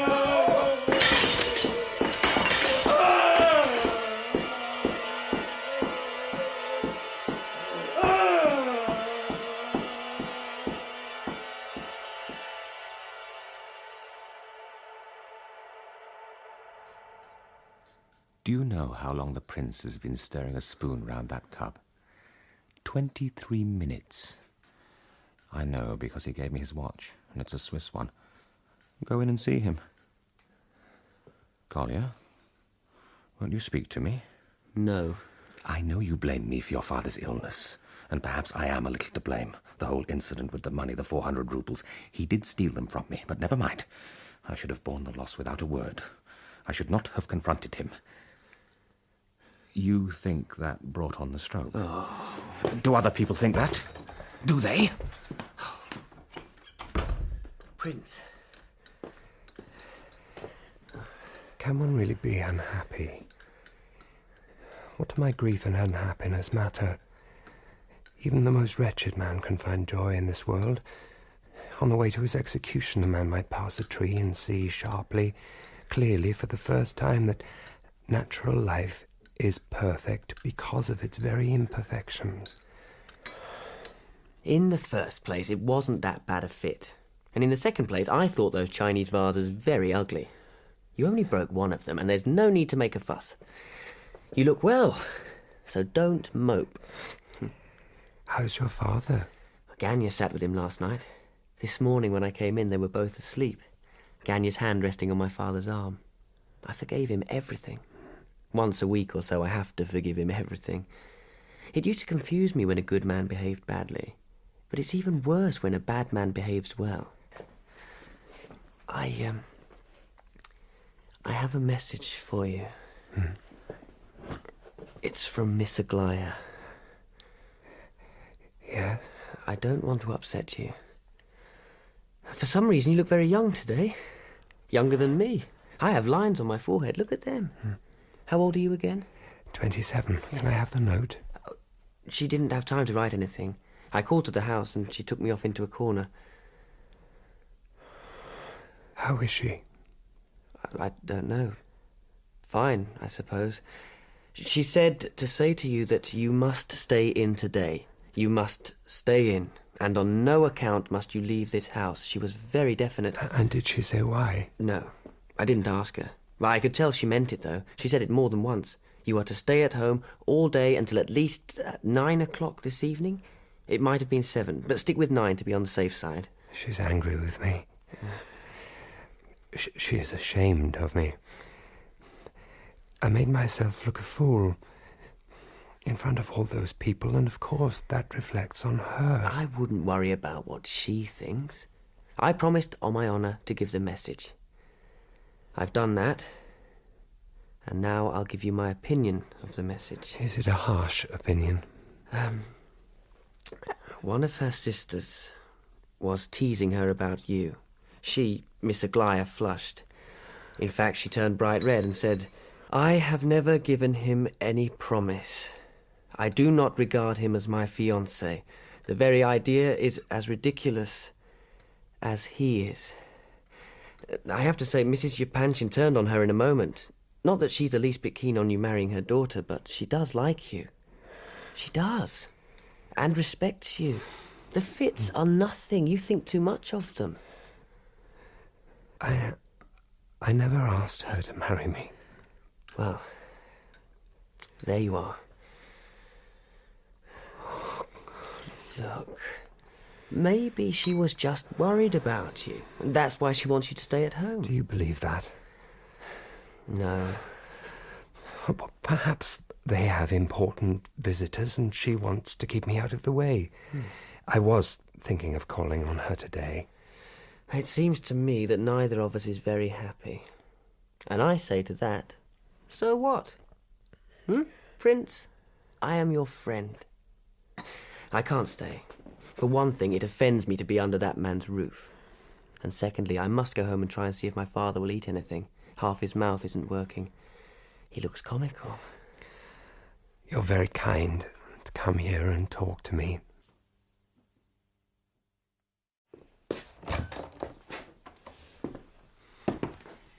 Will you come and take a walk in the garden, dear Prince?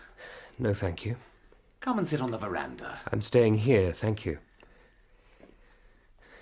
You overheard the conversation. What an obedient soul you are.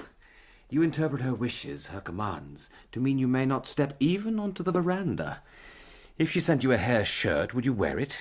If she sent you a scourge, would you whip yourself? I heard you and Kolya talking, though I couldn't exactly make sense of what you were saying. Fit still has you a bit addled. I meant your voices were muffled. He very kindly informed me that I would be permitted, under sufferance, to visit the old general, his father, and beg his forgiveness for accusing him of stealing 400 roubles from me. You must behave yourself, Lebedev. I will. The fact remains, he did steal 400 roubles from me. Oh, I know, I got the money back from Ganya. You got your money back from me. I got 400 back from both of you, actually. And don't bother telling me how disgraceful, etc. Besides, you will find it a good investment. I haven't been idle, you know. I have a nice bit of news for you. Though, in point of fact, it's more irritating than nice. Distressing, even, in the sense that it might well upset you. And could I have that on my conscience, you having been ill the night before? Help me, Prince.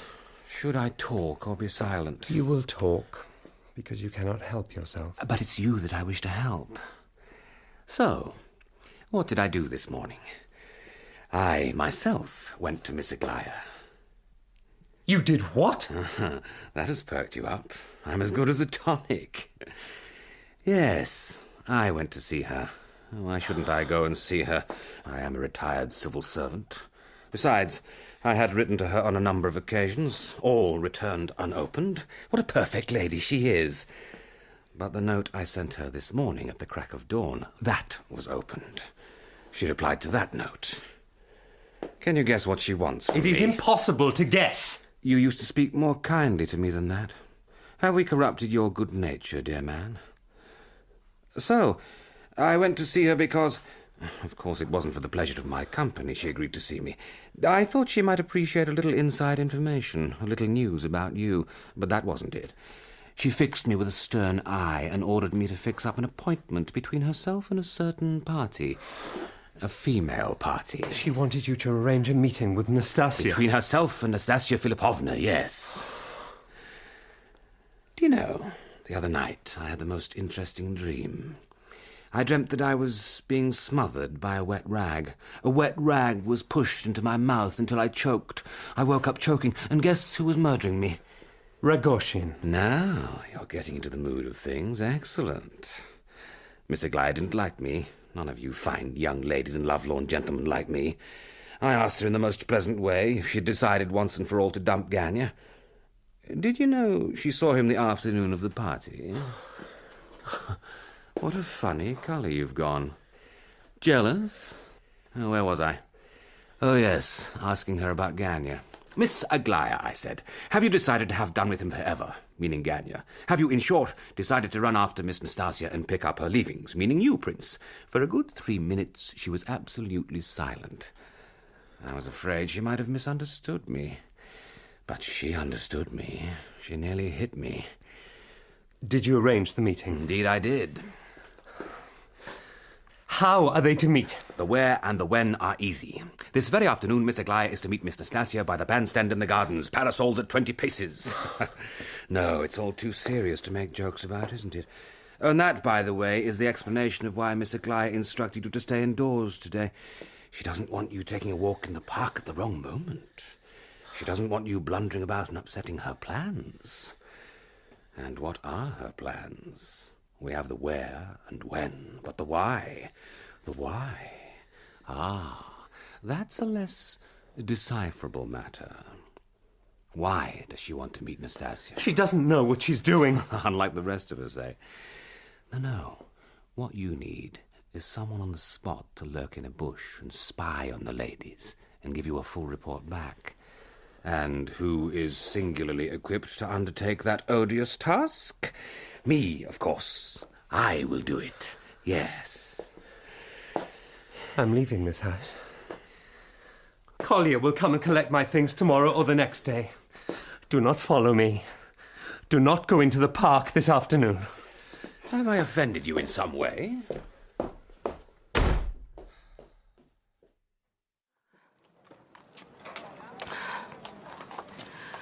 Aglaya, wait. He told you then? Yes. Of course he swore he wouldn't. So, are you coming with me? You're strong enough to bear this? I'm well today. Aglaya, I'm sorry if my behaviour embarrassed you yesterday at the party. But what are you doing? This is madness. Why do you want to see her? It doesn't matter. Take my arm and we will walk. Don't speak to me. I must keep all the things I want to say to her in the forefront of my mind.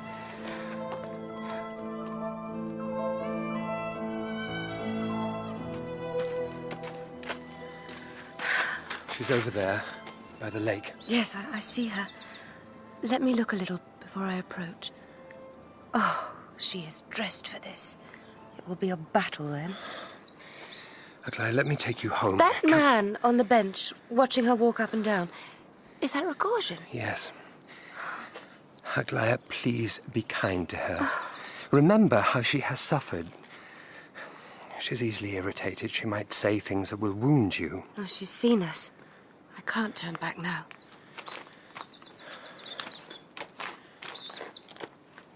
Come over here, Prince, and sit beside me. We're not centre stage here. We are to be onlookers and umpires. Sit down, sit down. You needn't glance about you like that. I am sober and peaceful. Sit down. And you needn't worry about that lousy cockroach Lebedev. I sent him a warning. I'll peel his skin off if he shows his face here. Go on, ladies. Can we walk a little? I would like to talk to you in private. You know, of course, why I asked you to meet me. I know nothing. I can't believe that. I'm not responsible for what you believe. You're making this very difficult for me. You asked to see me. Here I am. What can I do for you? All those letters you wrote to me about how much you loved and respected me. What were they? What did they mean? Nothing? I laughed when I read them. Good. I won't descend to your level. Descend to my level? Are you going to tell me, us, what that level is, Miss Aglaya, from your lofty pinnacle of untouched virtue? I have come here to speak to you as one human being to another. I decided what I was going to say to you before I came here, and I won't change my mind now. I won't, even if you look at me in that supercilious way. Even if I find that I don't like you at all. You wrote to me. Now I will reply. I will. Reply then. No one is stopping you. I met the prince and could see in an instant what a pure, what a simple-minded soul he was.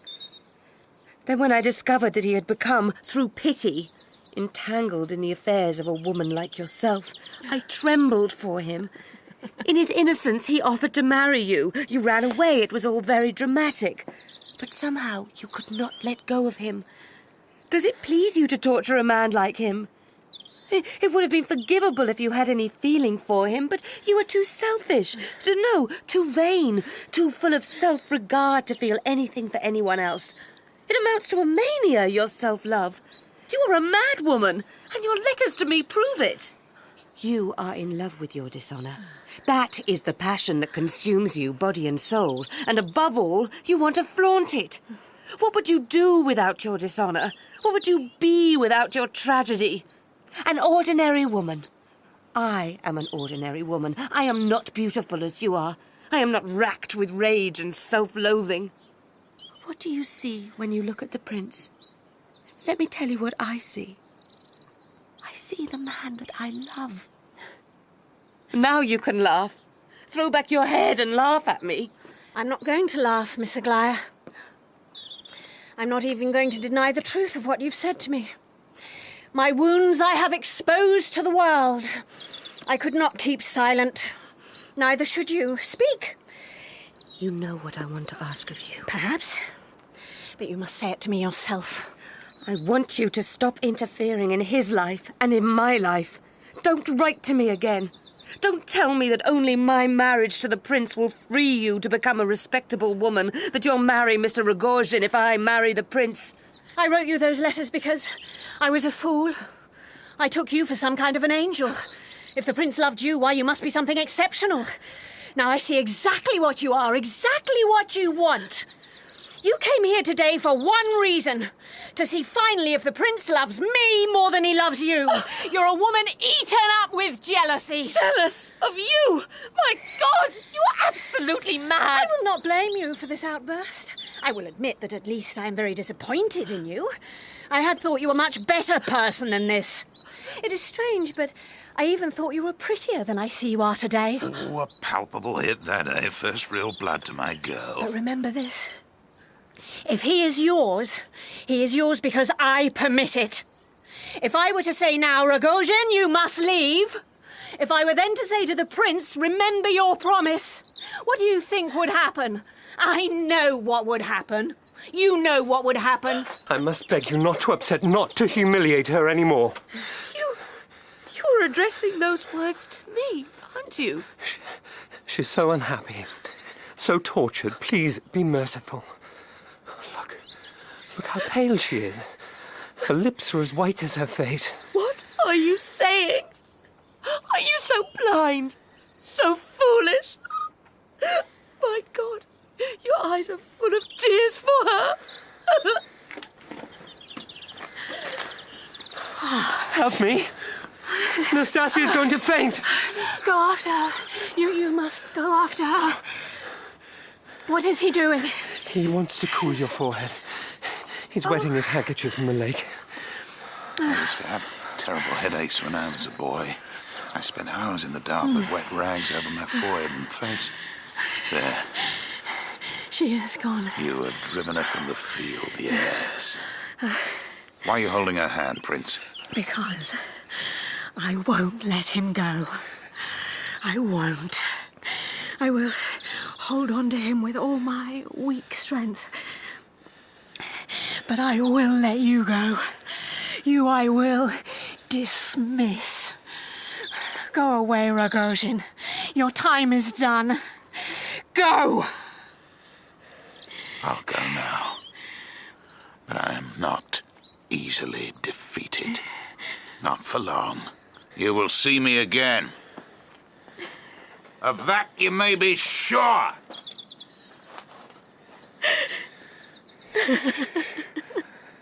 I'm so tired. So weary. So afraid. Not of him. Not of him. Don't leave me. I'm here. I'm sitting beside you. Will you keep your promise? Is that what you want? I want you.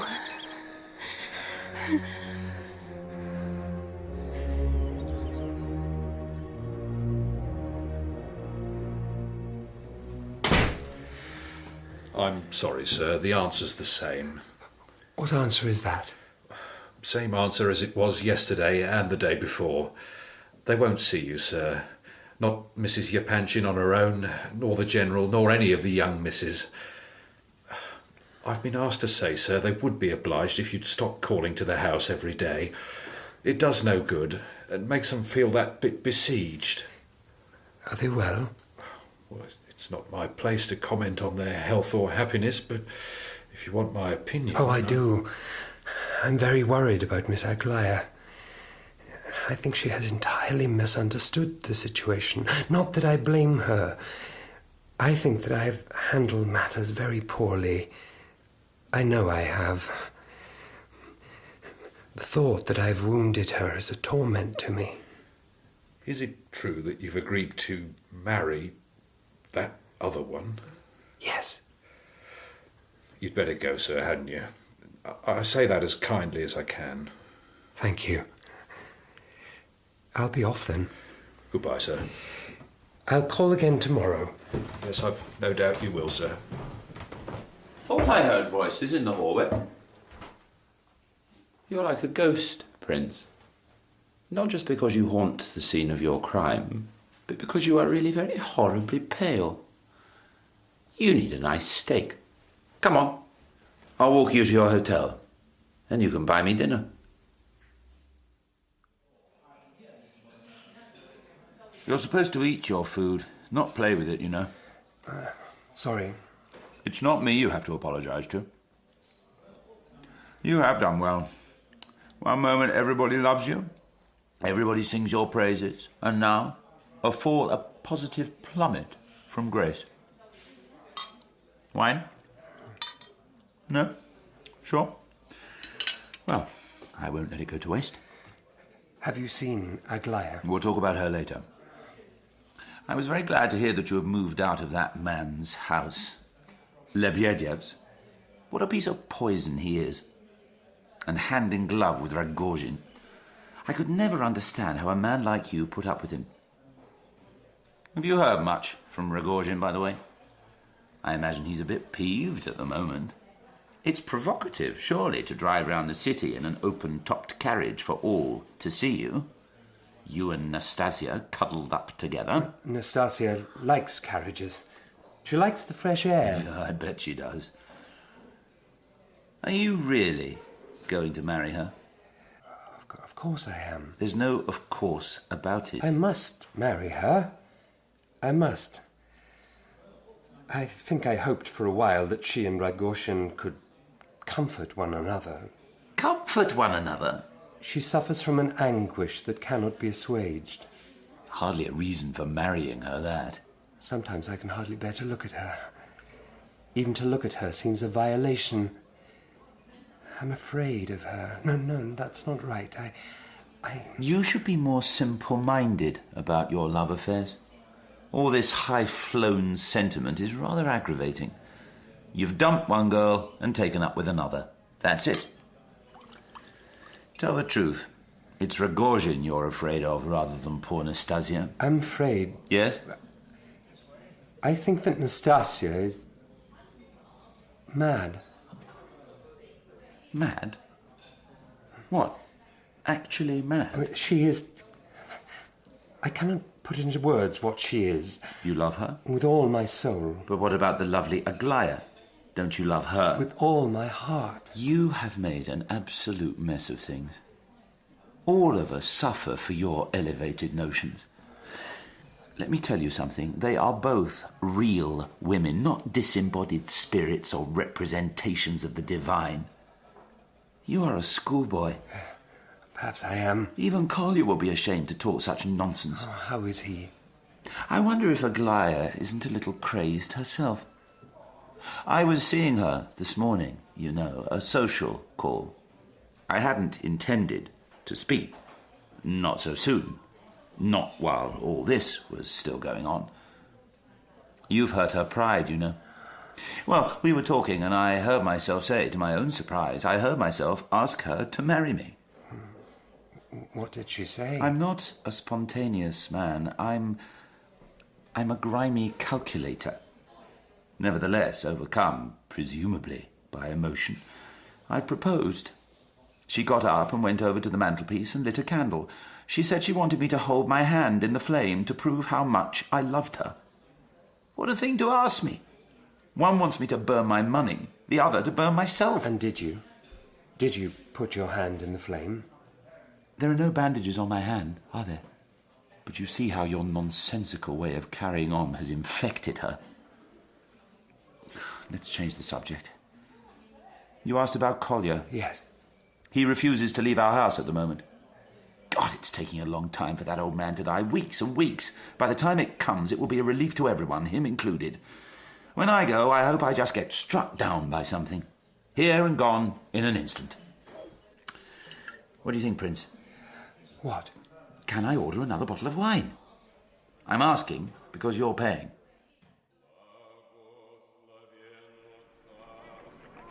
I went to the house, you know, to beg his forgiveness. To beg that brave old soldier's forgiveness, General Ivolgin. What a man. Of course, Ganya would not let me in. In fact, he threatened to kick me down the stairs. Is that Christian? Still, today of all days, I will be magnanimous and not mention the fact. So, Prince, on the day of his funeral, will you forgive me in General Ivolgin's name? Let me kiss your hands. Don't do that. I must. I must kiss your hands as a sign of repentance, as a sign of my abjectness. Did I drive that poor old man to his grave over the theft of 400 rubles? I am ashamed. I am so ashamed. Forgive me, Prince. I forgive you. Stay and talk to me here. Don't go into the church. Where is Nastasya Philippovna? In the carriage. She thought it best to stay in the carriage so there wouldn't be any kind of public scene. Are the Yepanchins here? Yes, they are here. And Rogozhin is here. I think you should go. He is very angry, very, very angry. I will tell Kolya that you came to pay your respects. I will even go and fetch him for you. Yes, the service won't be starting for a while. No, don't do that. Leave Kolya in peace. Parfian, I'm glad to see you. Will you speak to me? Will you listen to me? I know that you're angry with me. Look, I am trying to save her. I know that you loved her, but it was a cruel, consuming kind of love for both of you. I don't blame you. Prince! Get off him! Mind his legs, he has a kick like a mule. Oh, very well.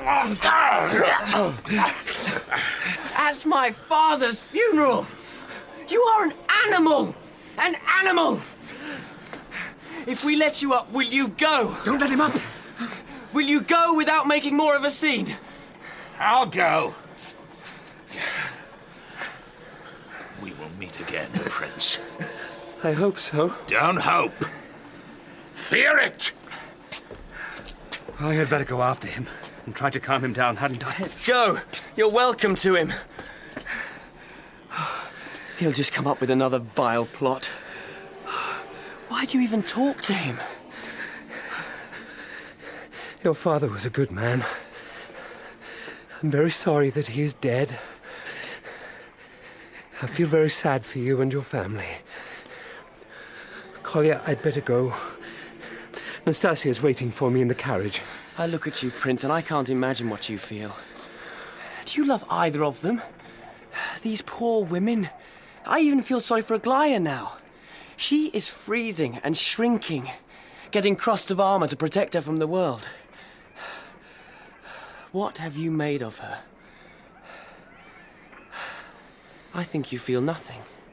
I think you have loved only yourself in all this, and not even your real self, but an imaginary knight-errant, the prince.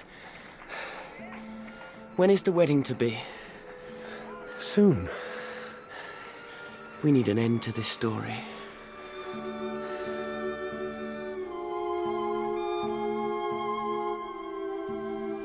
Look at this. Look at this. Isn't it lovely? A veil to cover me up. I never thought, not since I was a child, I never thought I would be a bride. Yes. It is a beautiful dress. Do you like it? Do you like it? I am so happy. I'm so happy I want to sing. Can I have singing lessons when we're married? We will go to Italy, to Milan, bowls of olives and opera. Prince, do you love me? I love you. What are you thinking? Well, just that perhaps we might have a quieter time on our wedding day. A private ceremony, perhaps. It does you no good to get too overexcited. You worry about me. My God, what am I doing to you? What am I doing? How am I so fortunate to have found you? You are my saviour and my saint. Hush now.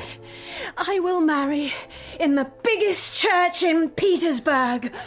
I will defy the world.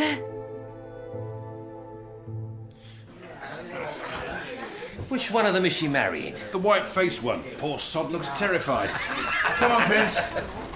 We'll have to push through. Come on.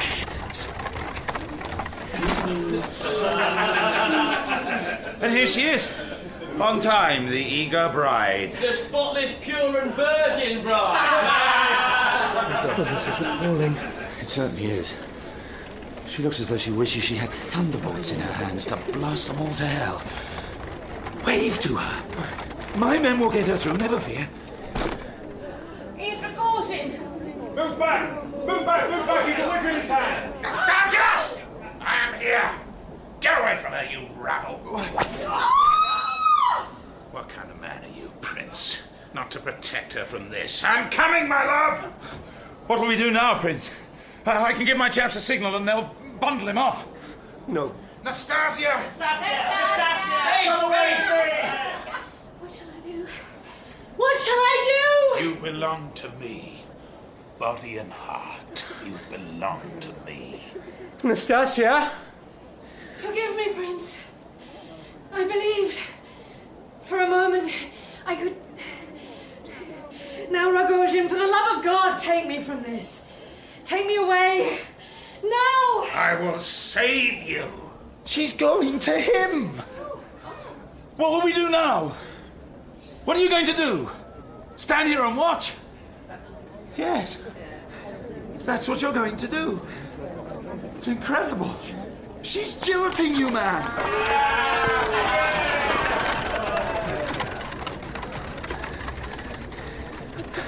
I'd better go back to my hotel. I'm very tired. I had better go back to my hotel. I'm very tired. Can you imagine? That's exactly what he said. I didn't think it was right to do that, to leave him on his own, so I brought him here. He was calmness itself. He might have expected it to happen. Maybe he hoped it would. One painful wrench, a bit of public humiliation, and then he's off the hook. Do you think Aglaya would have him back? No. I won't stand a chance. I'll have to find other fish to fry. I don't stand a chance with Aglaya, do I? We'd better go in and sit with him. I can't stay long. When did you sneak in?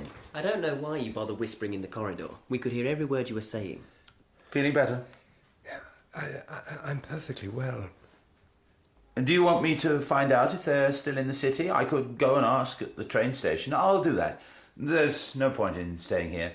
Someone should get him to rest. Why don't you take a rest, Prince? If you're going round to see the Yepanchins, I may as well tell you that they've left town. Left town? Yes. Damn. I'll be back later. Keep an eye on him. I warned you from the outset about that woman. I should feel gratified that I was proved right. It's very kind of you to sit with me, but really I'm very well. Of course I am tired, and perhaps I am a little upset, but I'm not angry, not with her. No one must speak harshly of her. What a nonsensical world this is. Would you like to rest, you poor man? I can get your old room ready in a moment. It would be nice to sleep.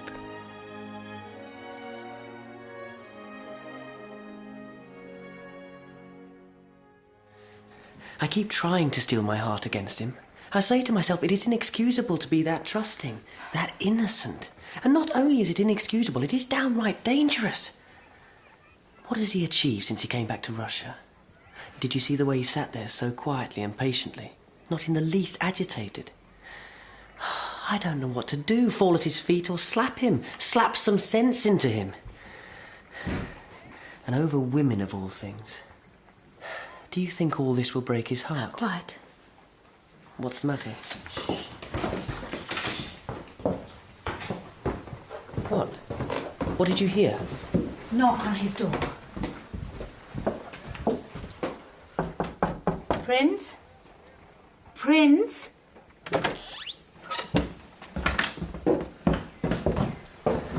He's gone. Where has he gone? He's gone to find them.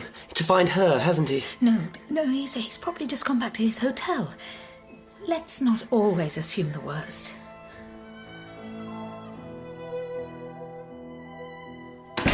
Yes?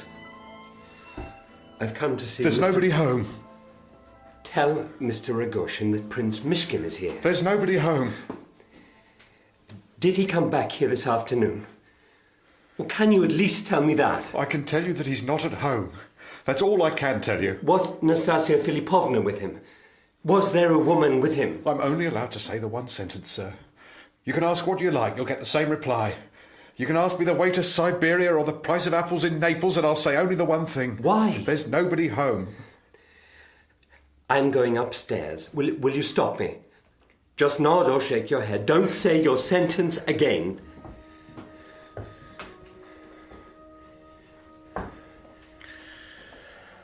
You've come. Yes. Not to interfere. Just to see if all is well. I knew you'd come. I must go down and bolt the door now. We don't want strangers coming in. None of us want that. Will you wait for me here? Yes. Put your hand on the banister, Prince. Steady yourself. You're trembling. This is a cold house. My father was a cold man. Don't let's speak of him. You'll wait here for me? I'll wait.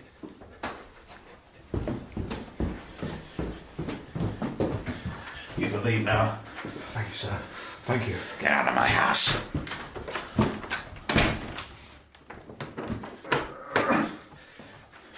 No need to hurry matters now, Prince. Come and see my study. Come and see my books. I've been reading a lot lately. Not sure I understand anything. Won't you come down? Where is Nastasya? Take out the cross I gave you, and I will take out mine. We will never forget that we are brothers. I will never forget it. Sometimes I talk a lot of nonsense, and perhaps I seem a violent man, but I would never harm you. Never. Parfien. Yes? Can we light a candle? It's very dark here. No. No candles. Where is Nastasya? Here. You know she is here. Well, I don't wish to disturb her if she's asleep. You won't disturb her.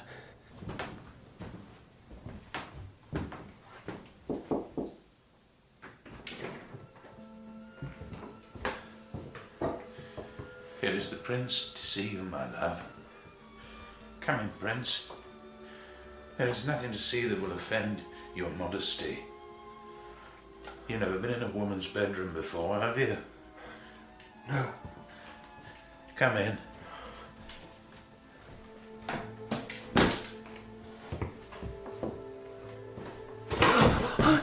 I'm sorry. I'm sorry. No harm done. She's nicely wrapped up. Oh, I seem to have missed her left foot.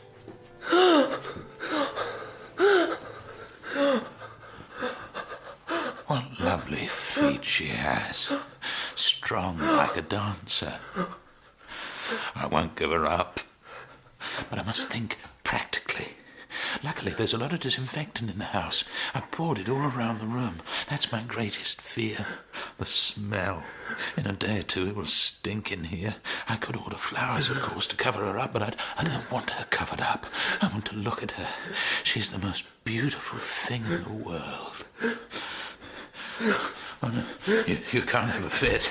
What would happen if you had a fit? People might hear you in the street. They might hear you and break the door down and take her from us. We don't want that, do we? Sit down here. I'll make us up a couple of beds next to one another, like soldiers. Can you help me move this sofa? I'm afraid I can't move. I'll just have to sit here for a bit. When I feel better, I'll get up and help you. You're a kind man. Did you intend this? When you took her from me on our wedding day, is this what you intended to do? I don't know. It's not a matter of intentions. The knife was in my pocket all along, if that's what you mean. Will I bring you a rug? No, thank you. The good thing was that it was so sharp. The knife, it just went in.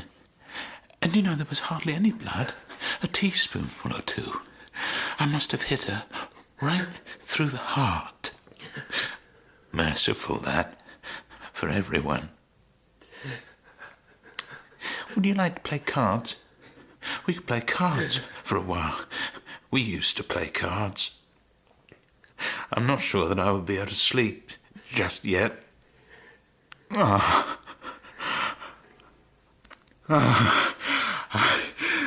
would so like to scream, but I daren't. I daren't.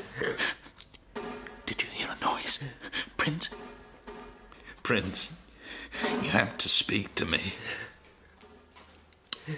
Would you like me to stroke your head? I have cologne here on my handkerchief. Smell that. Disinfectant is a bit nasty, isn't it? I'm stroking your head now. That's my hand on your head. Don't worry. I'm here, and Nastasya's here.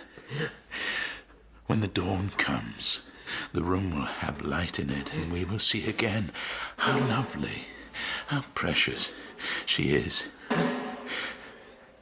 Do you think, Prince, that the dawn will come? Do you have faith in that?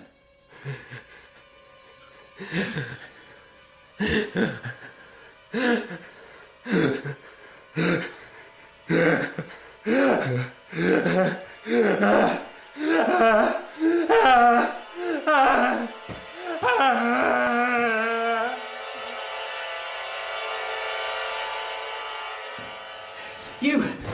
Who are you? Me, sir. No one. A servant here. No one. Well, what are you doing lying on the doorstep at 3 in the morning? Nothing. I'll give him a kick. That'll refresh him. No need to do that, sir. I've been locked out, that's all. Let's break the door No, down. no. First we'll knock on it. Rogozhin! Rogozhin, open up! Prince! Are you in there? Oh, I'm getting to hate that noise. He's been doing that for the last 2 hours. And you've just lain there and listened to it? Mostly I've put my hands over my ears. Move back.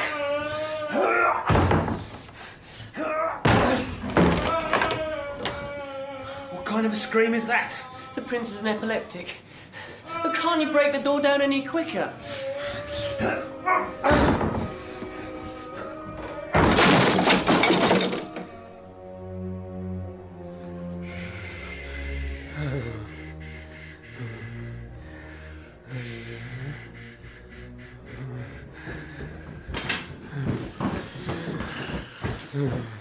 He's stopped now.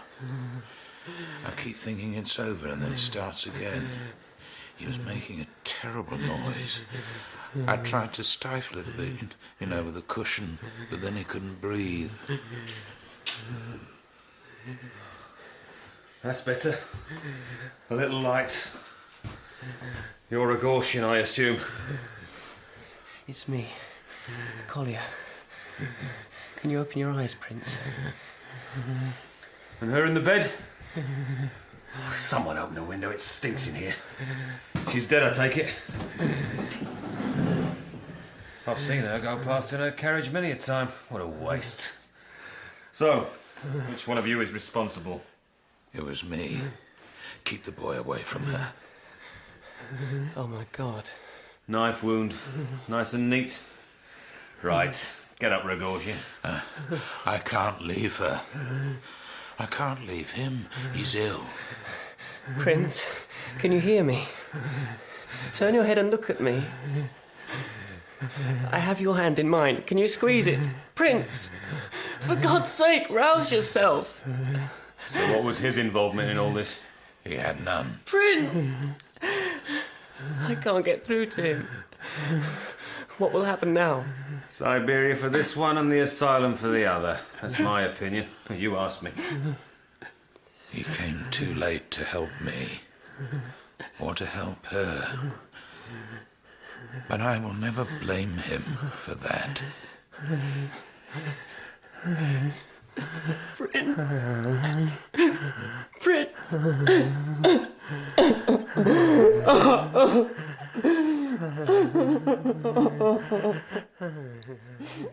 I could bear the fits.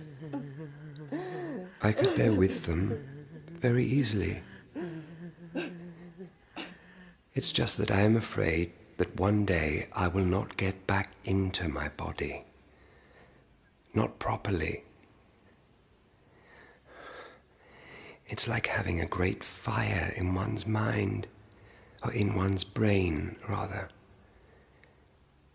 I am afraid that one day there will be such a conflagration that I will be swept away, burnt down to nothing. I will be left just sitting in the ashes, an idiot, without reprieve and without hope.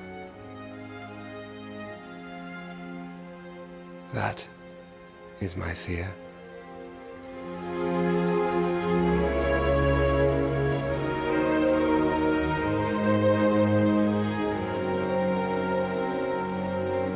That was the final episode of The Idiot by Dostoevsky, dramatised for radio by Melissa Murray.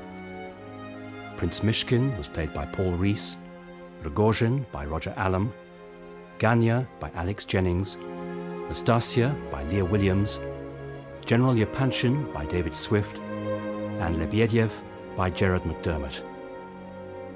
Mrs. Yepanchin was played by Paula Jacobs, Aglaya by Tracy-Ann Oberman, Kolya by Prekopp, Varya by Jemma Churchill, and the Footman by Martin Hyder.